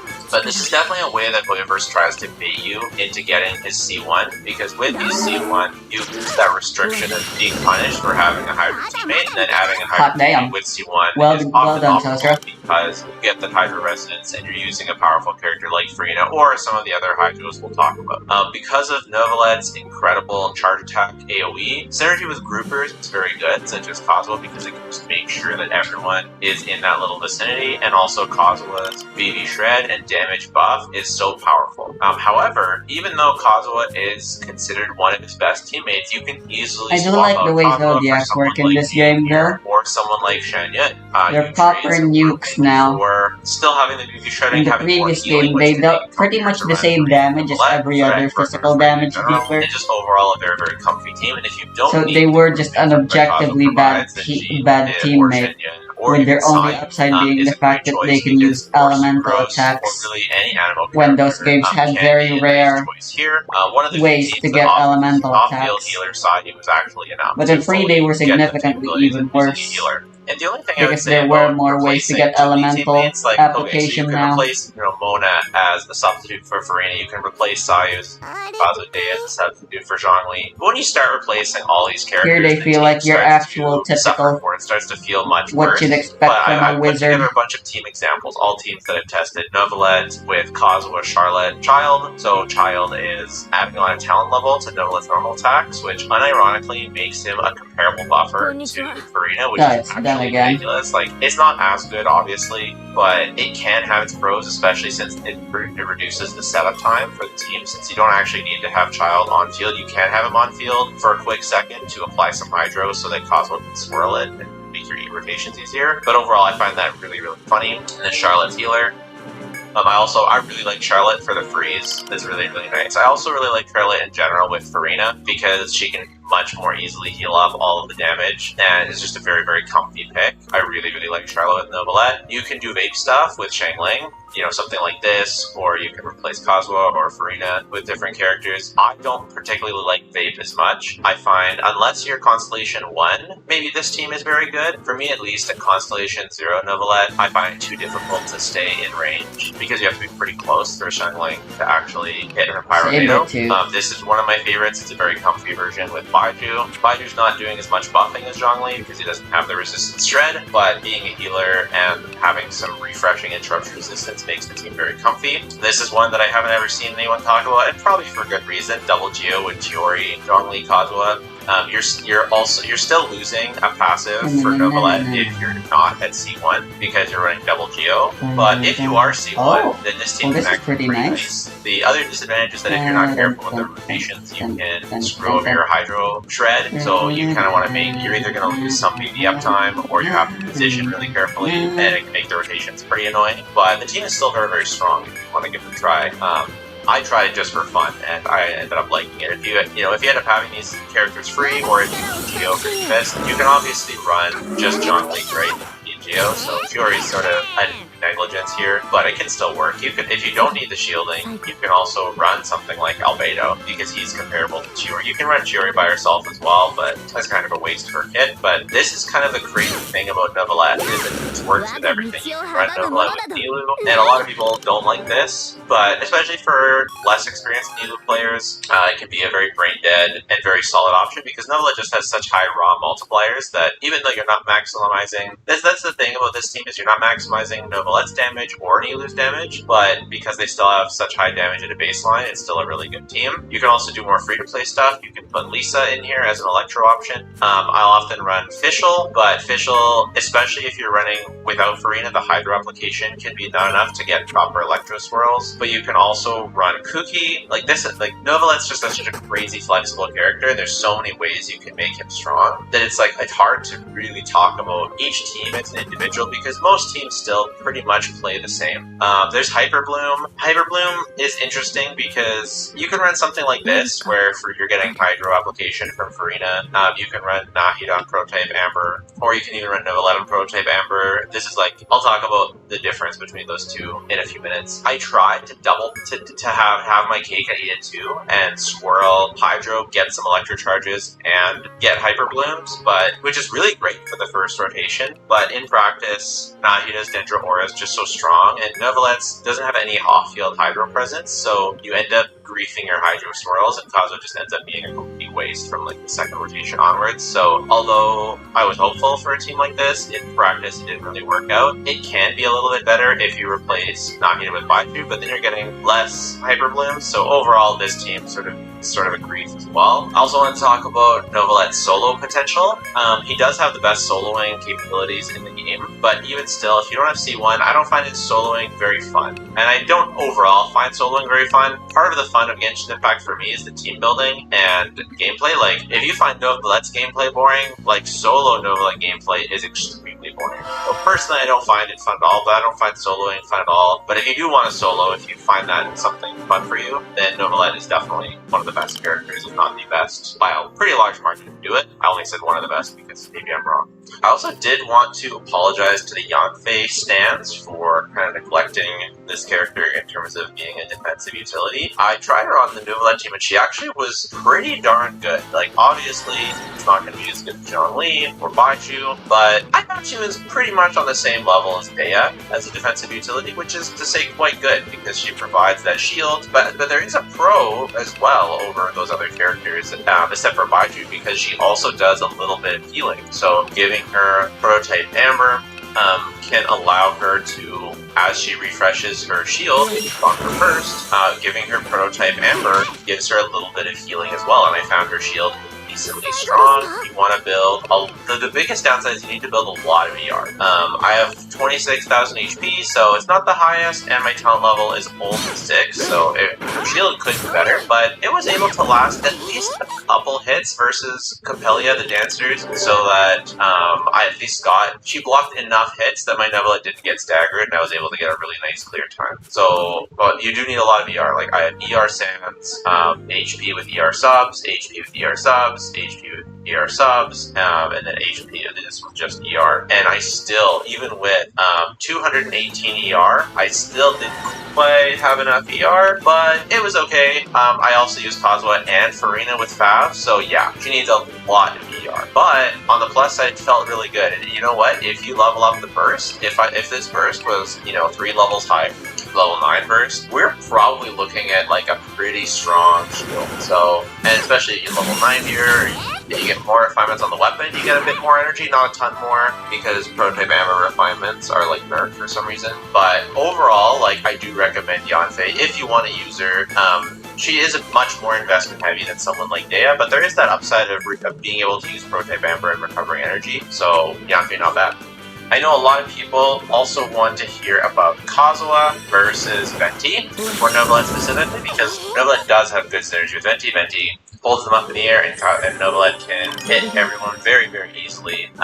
However, Venti these days is not as... I just never find myself picking Venti over Kazuha, pretty much ever, but Venti's still a good option when he's good. It's basically the same story, as always, of Venti versus Kazuha, and some people, I feel like some people have the perception that Venti is closer to Kazuha for Novalet, but I think the reality is that at least for me, I still highly prefer Kazuha. The buffing and the stronger grouping is often very good, and the buffing is very good, and Novalet really doesn't need Venti's energy recharge, so overall, Venti good, but Kazuha way better. Kazuha is just an S-tier support with Novalet. He's just so good.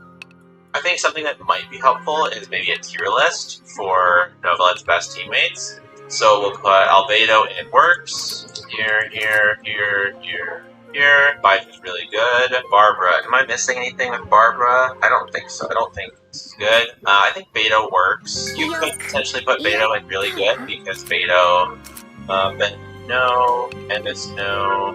I would say Dea works. I don't think I like Dea as much as some other characters, but she definitely works. I would say Diana kind of works. You could argue Dory kind of works, but nah.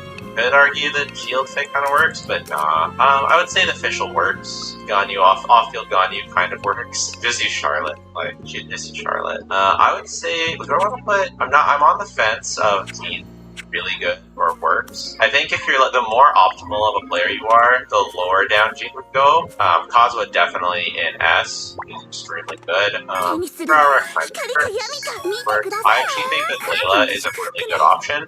She's got a very, very comfy shield. I'd say that Lisa works. That she gives a 20% defense spread with her burst. You just have to build tons of ER, but it works. Lynette, she does off-field damage. She does swirling. It kind of works. This goes here. I would say that Charlotte, I'm not sure if I want to put her in really good or in S. Maybe Baiju goes in I don't know. Not sure. Chiori, she does off-field damage. It's like Albedo. I mean, I guess I have to put her in works because just like Albedo, they just do off-field damage. They can create some crystallizers, which need some off-field stuff. I think that Mona's good, but a little bit worse than other options. Surprisingly, no. Nilu, it kind of works. Like, it can be, I don't know, it works. Some of these are better. I'll order these. I think Dea, Layla, Mitchell, I think they're in like descending order, like Mona and Nilu are worse than the others. No. Chi-Chi kind of works, sure. Chevrolet, no. Shenyan, similar. It's like the Chiori Albedo situation, as Jean does less overall, but they do the same on this team. So they both work just as well as each other on this particular team. They're just swirling and healing, which is nice. Raiden for EM Raiden. Kind of works. Farina, very excellent. At C0, obviously, Farina's not. I would say it's a bit disingenuous to have Farina all the way up here. Maybe I'll put, like, Kazuo's sort of in a tier of his own, if you can imagine that, and then the others are still good, but Rosaria kind of works. Sayu, in practice, Sayu kind of works. I don't like her AoE. Her AoE is just not very big, so it's kind of hard to get swirls. Like, at least, like, Shenyan's and Jean's AoE is pretty decent, so getting swirls not that hard. Cosmos is huge. I didn't talk about Venti yet. Venti is really quite good with Flet. Very, very good. Cookie works. She doesn't team heal, but you don't need team healing. Even that little bit of extra healing that she gives is really useful. Navia, I guess you can like a weird set of built up each other. Sucrose works. Sucrose is really good. Animo is just good in general. The thing that you could argue that all of these Animos are lower because of Kazuo's so good, but I'm not gonna do that. I think they're all really good. Don't sleep on Child. It's really good. Not as good as Farina, but like if you want to use your Farina in your other team, like the amount of buffing that talent level gives, in addition to not requiring any field time, is actually really good. Toma is bait because you need the normal attack to refresh his shield, so it's complete bait. Shanglang technically is really good. For me, in practicality-wise, if you don't have C1, is just in works. You can build her with an instructor set to buff Novalette's EM and use energy recharge either on his sands, on her sands, or on another piece to increase the ER. But the thing is, again, without C1, I'm just putting in ones. I think with C1, you could argue higher. Yeah. No. Yai works for sure. Similar thing to Fischl, but takes more field time. Doesn't grief as many swirls, but still not great. Yolan kind of works. She does buff, but kind of similar to Child. But I don't know. It feels more wasteful. Wait, does it feel more wasteful than using Child as a DPS? That's kind of funny. I mean, we'll put her here. It works. It's just like gives Hydra Resonance, gives a buff. I don't know what buff is stronger. Maybe they both belong here. Maybe they both belong here. Where did I put Mona? Yeah, this is what I think. After testing, I tested almost all of these characters. I didn't test Ganyu, but I pretty much tested everyone else. It's very weird to think that someone like Child or Yolan actually gives value to this team, but it actually does. It's really weird. You feel like you're wasting them. So that's my overall team recommendations, and that brings us to... So because Novalette works with so many characters, he's almost like a support in that he's so flexible. Like, you can really go crazy with the value that he can bring to an account because there's so many things and so many teams that you can build, and he's so adaptable depending on what your account has, what you need. I will say that he is a tiny bit overrated. Even though, like, the thing is, when you get Novalette and you first pump him up and you start using him and you, like, just take him into the overworld and use him against some mobs, he obliterates everything else because his solo on damage multipliers are so high. So many attack scaling characters are balanced around the fact that they need buffers. Whereas Novalette doesn't need any buffers to do good damage. And his buffers aren't as aggressive as other buffers. Like, Bennett is a really aggressive buff given to all attack scalers, and every attack scaler has to be balanced around that. And so this is a double-edged sword, though, because that means that those powerful buffers aren't available to Novalette. That doesn't make him worse, that makes it better, but what it does is people who look at his solo performance or his dual DPS performance or his suboptimal team performance, they look at that and see him a lot higher, not realizing or not considering that's a character that takes advantage of buffs, such as Raiden or Tao, characters that take advantage of buffs, they increase a lot more. So for example, if Novelet starts at 70%, and with buffs he gets up to 90%, or maybe 95%. Yeah, he starts at 70, Novelet starts at 70, goes up to 95, whereas a character like Raiden starts at like 30 and goes up to 90. So she doesn't peak as high as Novelet, and her floor is way lower, but overall they end up in a relatively similar place once you actually get their good teams. Now, that's not me trying to downplay Novelet's strengths. I just want people to be aware that he does have strengths and weaknesses. Plus, if you do go for C0 Novelet and you don't run him with Baiju or Zhongli, or maybe Deya, or Layla, if you don't run him with a shielder at C0, he is liable to be frustrating to play, because when you use your skill, and you use your charge attack, when you use your charge attack to collect your bubbles, you can easily collect your bubbles, be knocked away, and then you've wasted the bubbles. And wasting bubbles is not fun, it's really, really annoying. So either you have to get good, retry, or get a C1, or run a shielder. Now, this isn't really a huge problem, it's just something I want to make sure you're aware of, because there's multiple ways to mitigate it. The other nice thing is, at least for now, Zhongli is part of Novelet's highest ceiling team, which is Furina, Kazuha, Zhongli, and Baiju is really close to that ceiling team. So overall, like, you're still pretty much running C1 Novelet with Zhongli. So C1 is more about the damage increase in that sense than it is about anything else. I think C1 just opens up your team building even more, which is crazy, considering he's already so flexible at C0. For power level, I put him at the very, very top of A tier. I think if you have C1 Novelet, then you could definitely put him in S tier. Maybe even with his weapon, you could put him in S tier. I think it's C0 with a free-to-play weapon is still the very best DPS in the game.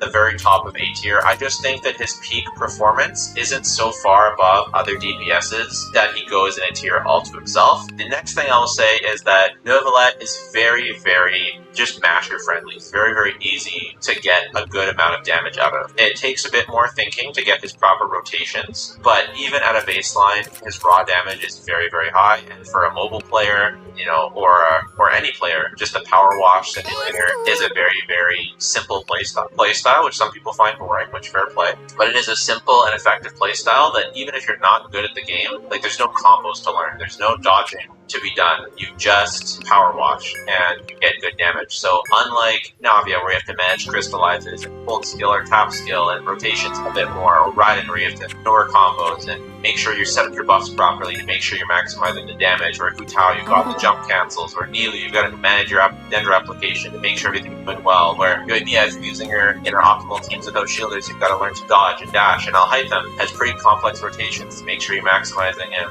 and Ayaka, you have to funnel and burst and sign on all this stuff. Novelet just has to pressure wash, and that can be less engaging, but it can also be just a much higher floor for most people. If you boot up Novelet to him for a brand new player, they're more likely to get higher damage. Don't worry about me, I'm fine. Perception, how strong he is, higher than other people. And I was well aware of the scorpions here too. Could have sworn your name was Scorpio instead then. If you've got a smartly invested account, you already got Furina, and you've already got Fun. I told you, I'm fine. If you want to leave, you'll leave me alone. You don't necessarily need another Hydro because you've already got Xingqiu. So as an element, Novelet, even though Hydra's a strong element, it's not super required to have a deeper Hydra. Great, we got an edgelord with us. Consider is that you don't you get him instead of Yelan. Well, right? at least I don't have a companion I don't want to bring with me anymore. But you're missing out if you're missing out on some powerful teams if you're using Furina. You're not using Furina on your other side, which is fine. Also got other powerful Hydra. As a child is a very, very powerful. That's definitely used to evade the scorpion I just freaking brute forced my way out of. A lot more of a skill ceiling, a lot higher of a skill floor. Ayato, despite everything that Novelet power crept Ayato, and I talked about this. Ayato, Furina, Ben, and Kazuha was able to get very, very good times for me on the first side of this event when I had them. Now, does that mean that Ayato is as good as Novelet or almost as good as Novelet? No, but because of the power of support, the power of Furina, Ben, and Kazuha, and Ayato damage as well, so these are easy. Yes, actually interrupt since he gets zero, whereas double Ed get knocked around. So overall, I wouldn't say depending on how you play your account, if you play unoptimal teams and don't have good supports, double Ed will feel like a peak of power. If you play optimal supports, depending on the Abyss, you might not see as much of it as in addition, a lot of the Abysses lately have been geared towards the left in multiple ways. One of them being that enemies are really basically lined up in line for them to get AoE, whereas other characters have to run for turns. And all now, I do Double-Ed's AoE is still the best for DPS. Though they're geared towards him, it still would come out on top regardless. So it's just that he's even better. Looks even better. In addition, a lot of enemies have innate elements. So what that means is that often, for Nolan to get his passive, he doesn't need to react to an opponent element. He can react an opponent's element. So if an opponent is a Hydro or Pyro, not Hydro aura, but any other aura, a Hydro, a Pyro, whatever aura, you can react to that, and that counts as a reaction to passive. So even if running with Karina or with Child, you can still often get the passive to activate, and they have definitely made it more favorable during Fontaine than previously for him to get that passive. That could continue. Sure, it might not. It's hard to know, but there's all these things that just make Novalet feel a little bit better than he would otherwise. And again, this is not to say that Novalet is not the best team in the game, because I do think that's what it is. I think all of these things contribute and having a higher perception than others. For he's a 95, other top DPSs like Alhaitham are like a 92, or top DPSs like Cow or like a 92, or Ryan is like a 92.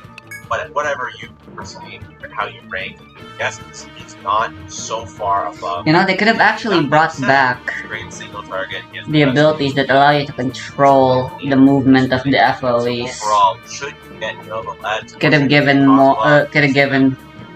more types of skills, especially for like farmers or the survivalists, maybe. One day there will be the best DPS, and or one day you will just be so strong. Make them stand out more, but Yes, this is supporting.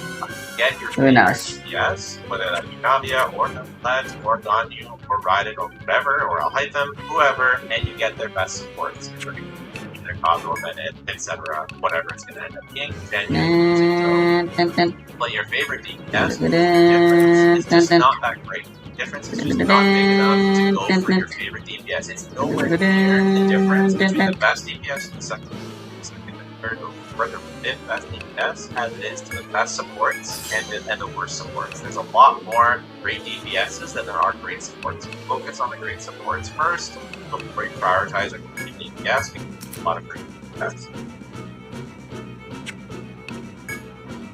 For his build guide, it's very simple. Level 90 of HP scaler does tons of damage. Around your normal attack, others, whatever. They still do some damage, so 8-8. 7-7-8. I'm assuming the leg counts as its tail.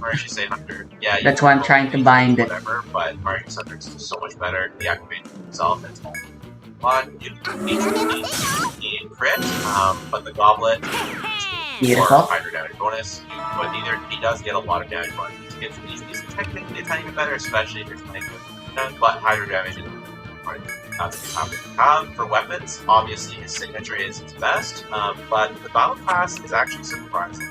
But it's very, very close in proper rotations, and those are generally the rotations you're after you start on the starting slot, after 5 seconds, max stacks from battle. It's nowhere near as a surface fine, but it is a plan. Plus, if you wanted to keep him on field, even though it is on optimal rotations, he does buffs, so you have to make sure that you go off-field and proper beforehand. It's just one more thing to think about, but it can be okay, it can be annoying. Prototype Amber, but on him, honestly, the HP substats, but for generating energy, it's solid, not necessary, but solid, and restoring party members can be extra good if you're running. This can actually close the gap between signature. Signature is a really big difference terms of damage from River, but because he just does so much damage off the hop, definitely not required to get the signature. If I were to choose signature, if we talk about vertical investment, if I were to choose signature in a C1, I would recommend C1 first, personally, because you get the interrupted resistance and you get the party slot flexibility, and it's technically about the same damage increase. But you can go for the weapon because the weapon is trippy as hell, or if it's on a weapon that is like, that would be a good option too. Freedom Sworn is good for Kazuha, but I would say that for this particular weapon banner, I would personally go for a C1, but maybe you would hate 4 stars. It's up to you, you can go for either. Firstly, my recommendation is C1, then I would go for Farina C1, then I would go for Farina C1, then I would get all 4 of these places. C1 first, or his weapon. All 4 of these are really good and very impressive.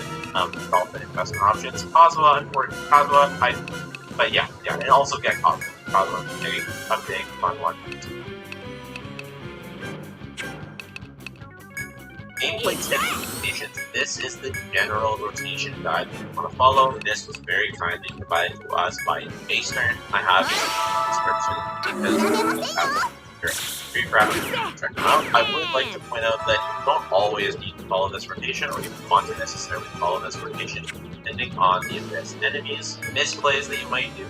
But the nice thing about this rotation is it is its most efficient rotation, and you don't need to actually change it at all to play the Battle Pass weapon. You might want to start with him, party sequence back with Battle Pass on field. But other than that, this is the rotation you want to aim for. I think the thing I like about it is opening the skill allows it to start its which lets you get more charge attacks in one rotation, but which can be a pretty noticeable for his teams. During the rotation, also this one teammate that you switch off for, I found it's usually best to refresh your BB character, such as your Kazuha, to make sure you're going to get continuous BB final charge attack over here. And if your shield happens to go down, like you're not refresh it, or you need another Baidu skill, and put that over here, either in addition or instead of this switch right here. Other than that, his gameplay is very, very simple. It's mostly just min-maxing rotations. That's most of the skill expression for Neuvillette. Obviously, you can position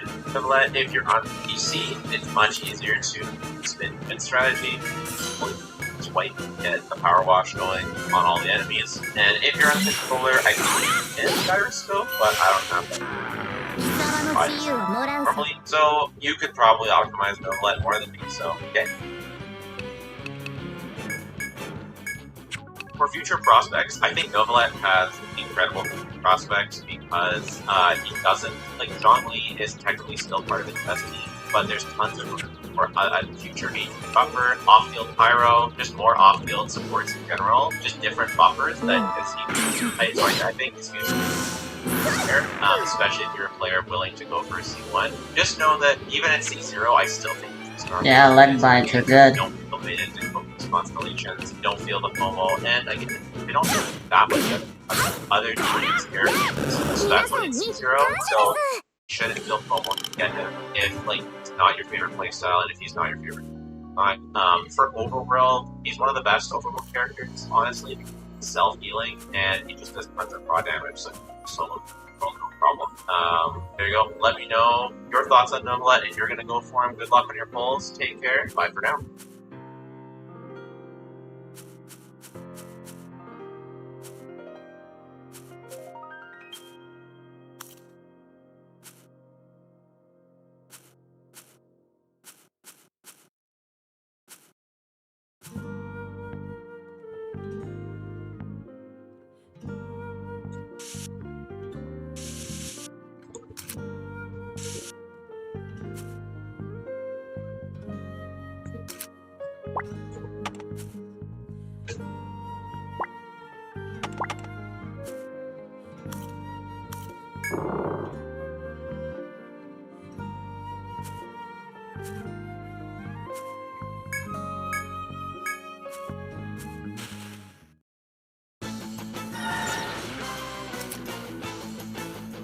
Dun.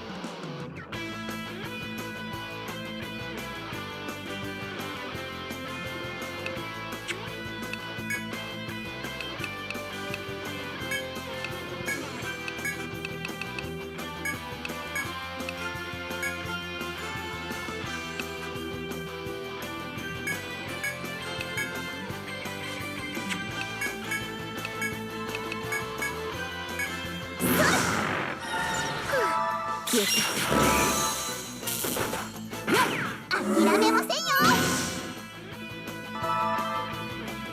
ラスト。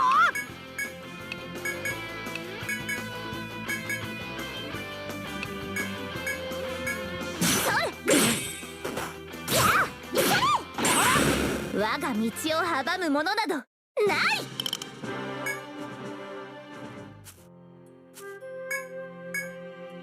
Wow.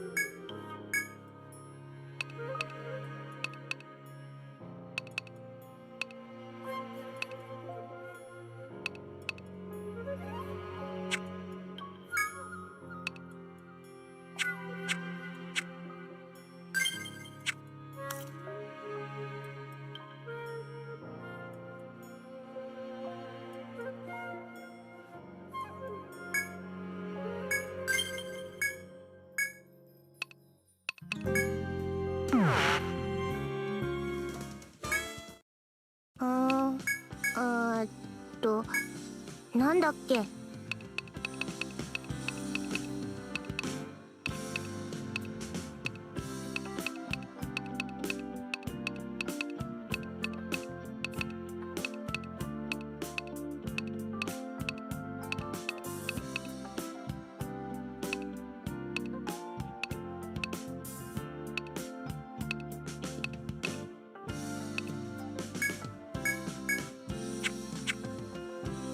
決まったらいってらっしゃい。いらっしゃい。なんじゃお主たちか。取引新製品がラインナップされたのじゃ。 Finally, some 何にす new るのじゃ。 rapiers.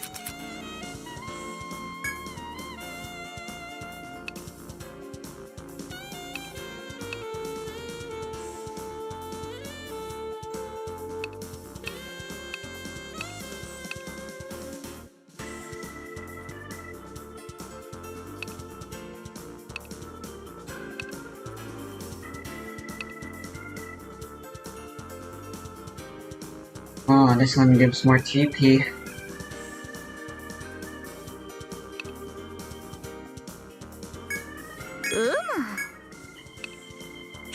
何にするのじゃ。さてさて何のご用かの。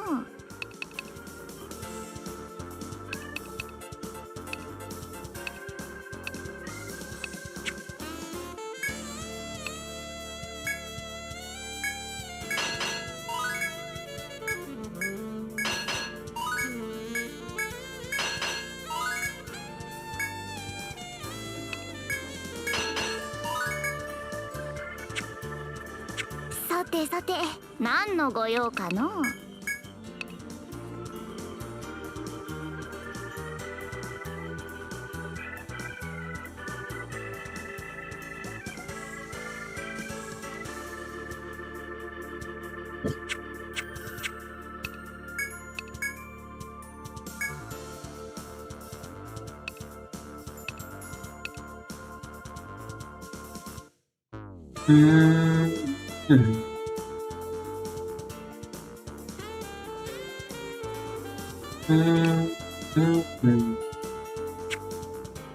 何にするのじゃ。何にするのじゃ。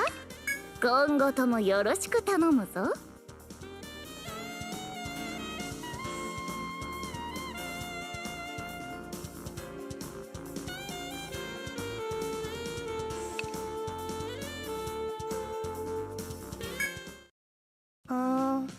あ、お客さんいらっしゃいませ。朝までお休みだね。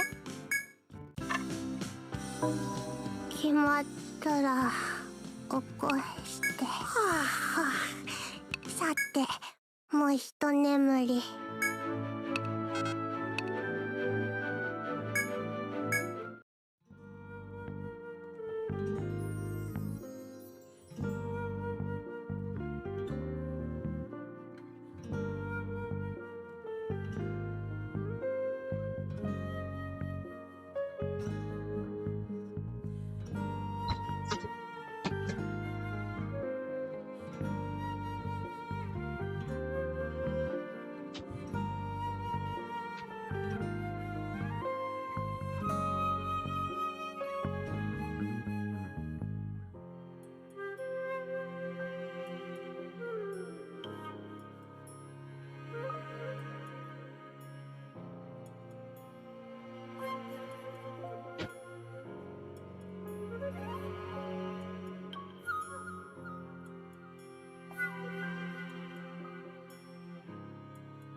Just think that Anissa sucks, but she has one very specific purpose within the series. Anissa is supposed to suck. She's supposed to represent some of the worst aspects of Viltrumite culture, and she's presented this way because later in her comic history, she repents for the things she did and understands the true magnitude of the damage she causes. She is basically a literary tool that asks the reader if they're capable of forgiving.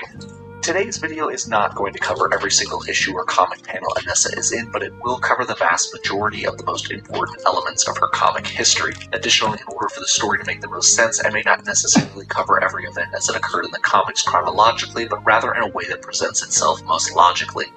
Today, I bring you the complete comic history of the Viltrumite Anissa.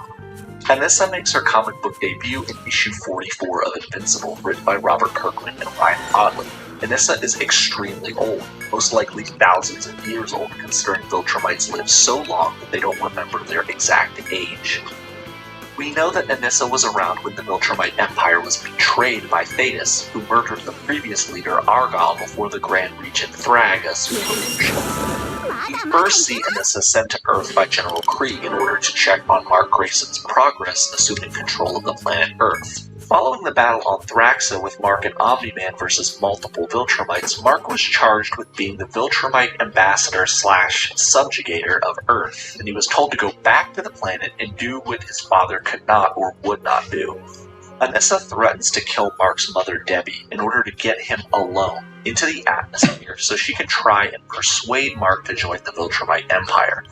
She explains that the Viltrumites can essentially end all suffering, disease, and death on the planet if, Mark just kind of helps them subjugate the planet. But their conversation is cut short when Cecil calls Mark and requests that he stop a giant sea monster from destroying a cruise ship. Mark struggles a little bit before Anissa kills it with ease as an act of, maybe misguided assistance, or like a truce, or like a little, hey, come on, we can be pals kind of thing. Having helped Mark defeat the beast, Anissa again asks him to side with the Viltrum Empire, which Mark rejects. Anissa at this point is completely lost what little patience she has and savagely beats Mark, who at this point in his life and training is just drastically weaker than most Viltrumites. When Mark is left battered and bloody, Anissa tells him to basically accept that Viltrum is coming to take over the planet, and the next agent of the Viltrum Empire would be sent soon to check on his status, and that the next agent they send will not be as lenient as she is, implying that the Viltrumite that they're gonna send is Conquest. She then reports her discussion to General Krieg and assures him that Mark would eventually side with the Viltrumites and just might take a few ass beatings. She next appears as Alan, now in thick buff mode, is attempting to return to the home of the Coalition of Planets, Telescrina. Anissa, on patrol, flies out to engage Alan in combat and is shocked to see how much stronger he can become.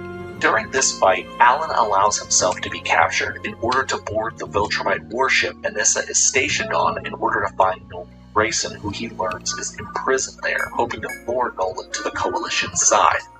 Anissa is not seen again for a while, and next appears during the Viltrumite War when the Viltrumite forces descend on the planet Telescrina, the home world of the Coalition.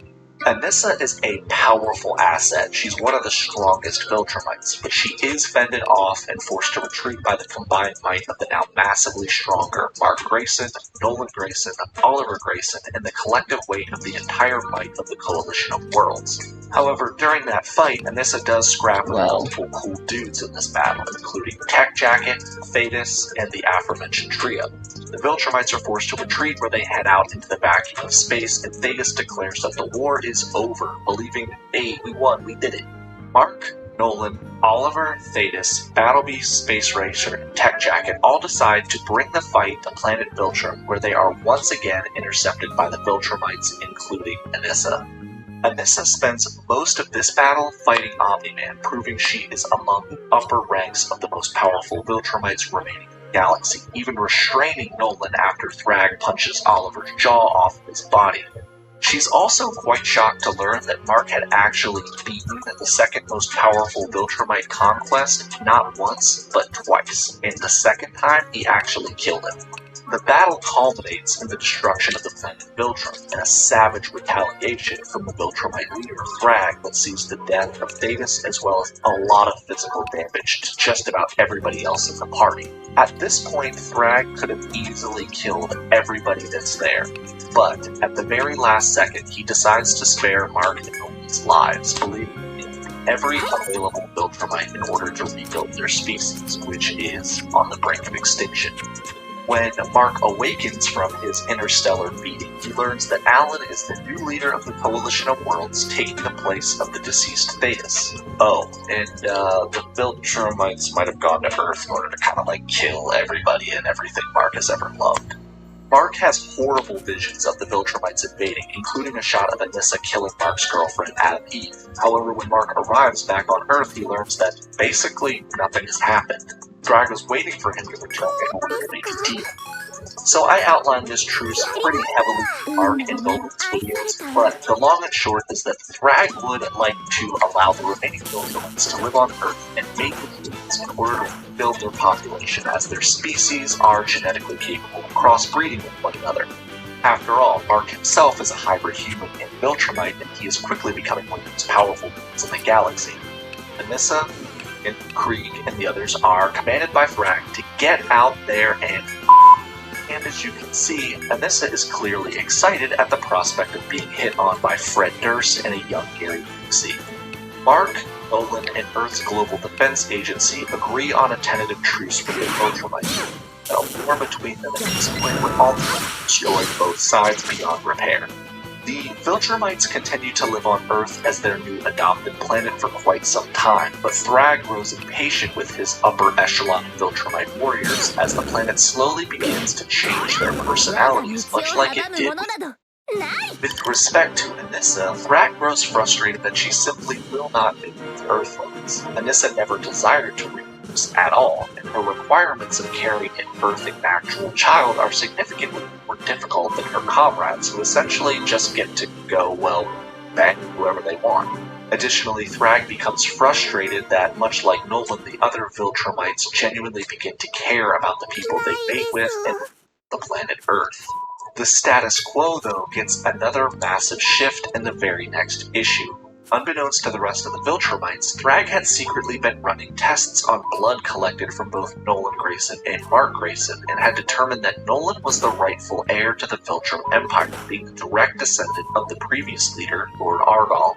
Thrag attacks Nolan out of frustration and nearly kills him before the remaining Viltrumites step in and stop him, questioning why Thrag is breaking truce with Earth, as this lineage of Nolan isn't meant to be to the Viltrumites. Anissa and the others pledge their loyalty to Nolan and exile Thrag. He's killed because he becomes a real pain in the ass shortly. A little bit later, Anissa is shown to spy on Mark and Nolan as they have a private arm wrestling match. Mark and Eve have just recently announced their pregnancy to Nolan, and Anissa is gone just as soon as she arrives without saying anything at all. Later, Anissa assists Mark by helping one of Doc Sizemek's monsters from the center of the Earth. Mark questioning why she's involved in herself and his heroics, and Anissa clearly learning because Mark that she's been observing. Mark ends up tracking down an extremely dimension where he has to pretend to be an old self is the one of that dimension's Viltrumites. That dimension then says, Good to see you. We've been sent directly from HQ. Just know that Mark comes In light of recent events, HQ HQ is looking for some capable adventurers. If you think you're up to the task, be sure to pay them a visit. Alright, I just want to stop here. Mention the next part of this video has to do with some pretty heavy stuff. It's effectively a trigger. It's like I can't go further until I accept the quest, so... Sexual assault. Following his argument, dumped by Adam Eve, no sooner than his house, he is intercepted by Anissa, who's been searching for him for 6 months straight. Anissa explains that it's her duty to the Viltrumites, and Mark is her most acceptable option. いらっ Mark し swept ゃ on い advances, but Anissa was なんじゃ arguing お still 主た as ちか strong as Mark acts and forces う herself on. Mark attempts to fight her off, is ultimately successful and said, after the assault, she calls Mark and tells him to man up, as it may take a long time to see, which is obviously the stuff investment. And this is next scene after 何を売る this のじゃ attack against the forces of Earth, subjugate 取引成立さてさて何の毎度あり to Mark, daughter Tara. Anissa is part of the Ultraman forces who engage however, the Ultraman shades a true spirit accurately depicts that an all-out annihilation of Ultramites who reduce himself of them. Mark is not happy with the position his father takes, but tries to talk him out of it where he's saying to the なんだよ Alright, now pay attention because I'm going to give you a lot of 決まったら Mark leaves Earth with Adam Eve and his daughter. Their lives not wanting to live under Vermont's rule. They travel back to Telesria, some coalition of worlds where Mark begins working for Alan and searching for Thrak.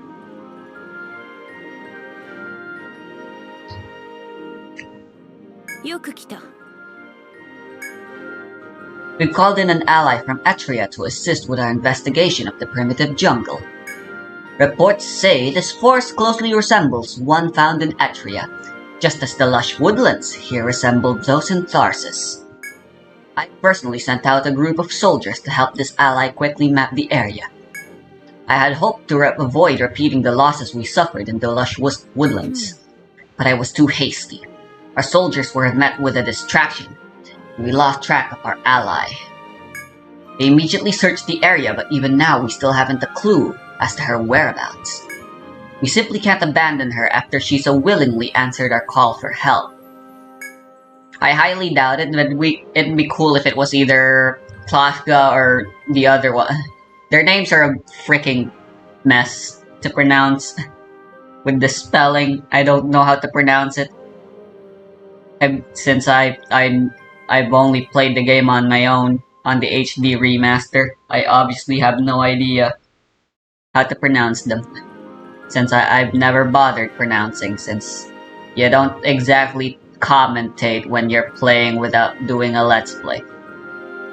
Thus, I've issued a mission for any capable adventurers to search for her. Though it was an error on our part, I trust you have what it takes to resolve this matter. Let's go.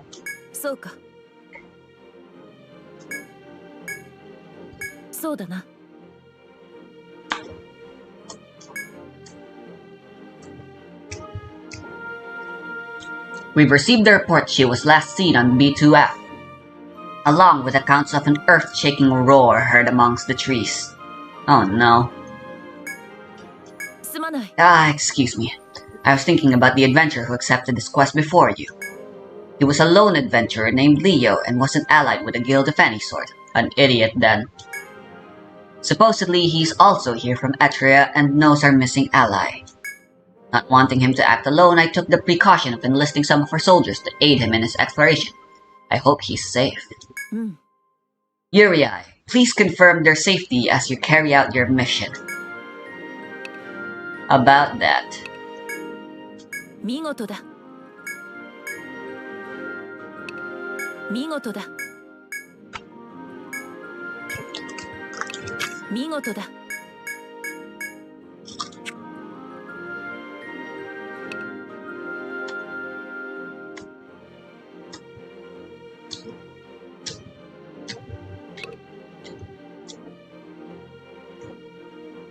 The registry was basically a worthless thing other than for completion.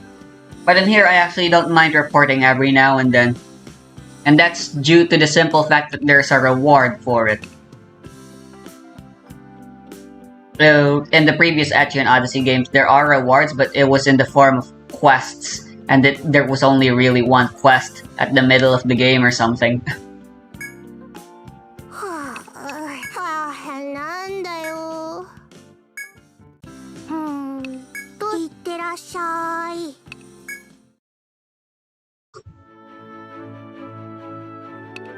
手にするわ。光か闇か。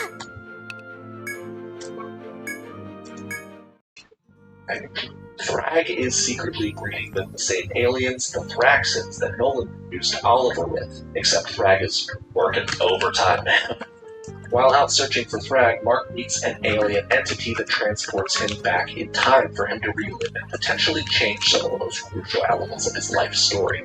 This entire mini-arc effectively serves as a way of aging the entire cast up a few years, and when Mark returns, 5 years has passed. Mark misses the majority of his daughter's life, and Adam Eve has basically moved on without him. Alright, back to Anissa. During the 5 years that Mark was gone, we learned that Anissa did in fact get pregnant with her encounter with Mark. She carried that baby to term and had a son that she named Marky after him. Not only that, but in the 5 years since Mark had gone, Anissa undergoes a massive personality shift. She falls in love with a man named Scott and has a second child named Molly. So this is a huge shift. We learned that Anissa had undergone personality change in those 5 years. She falls head over heels for this guy Scott and tells him everything about her rights. However, sooner than this information, Anissa is summoned by Nolan to Thrag. Thrag had called an army of half-breed Thraxon Viltrumites who had been aged up during that 5-year gap, and basically think of them as an entire army of Oliver Graysons, all at fighting age. Anissa leaves with the rest of the Viltrumite warriors to launch a surprise attack on Thrag from the other side of the sun.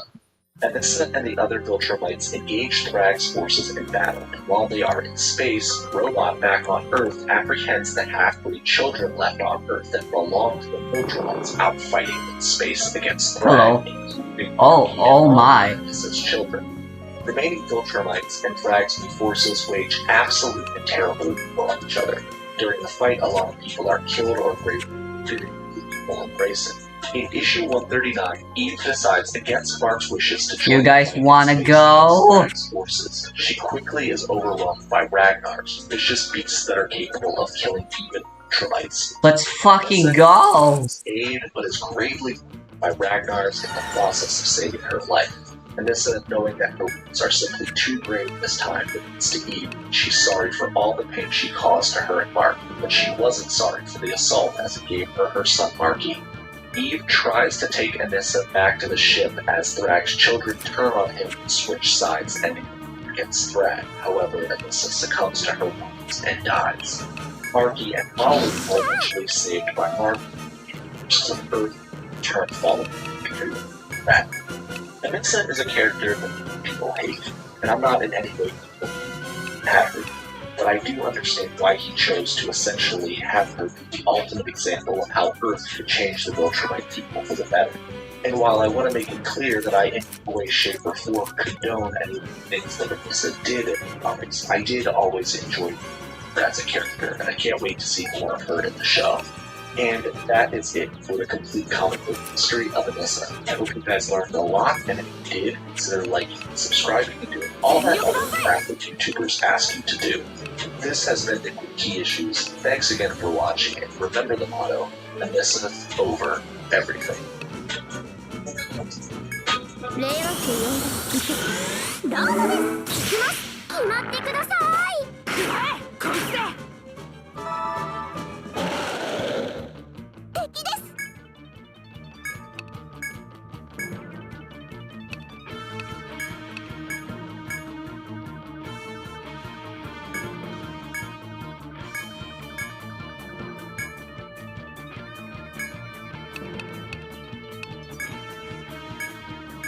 我が力を授ける痛いですよ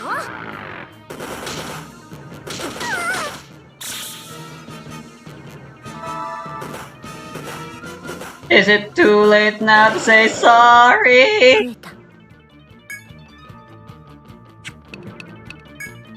全力です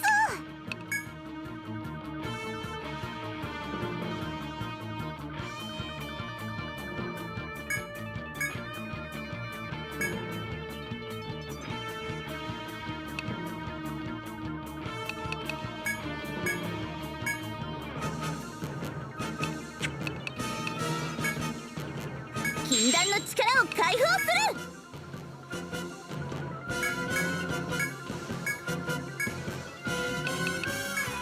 力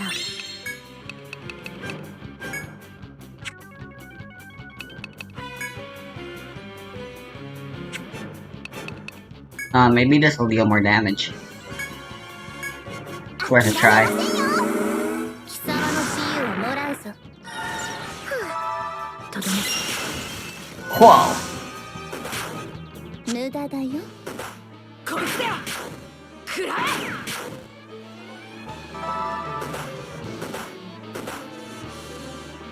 Oh dear.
何？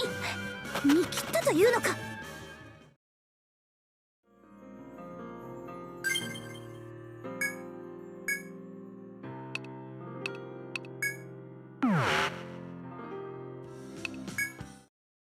いらっしゃい。何を売るのじゃ？鳥、何を売るのじゃ？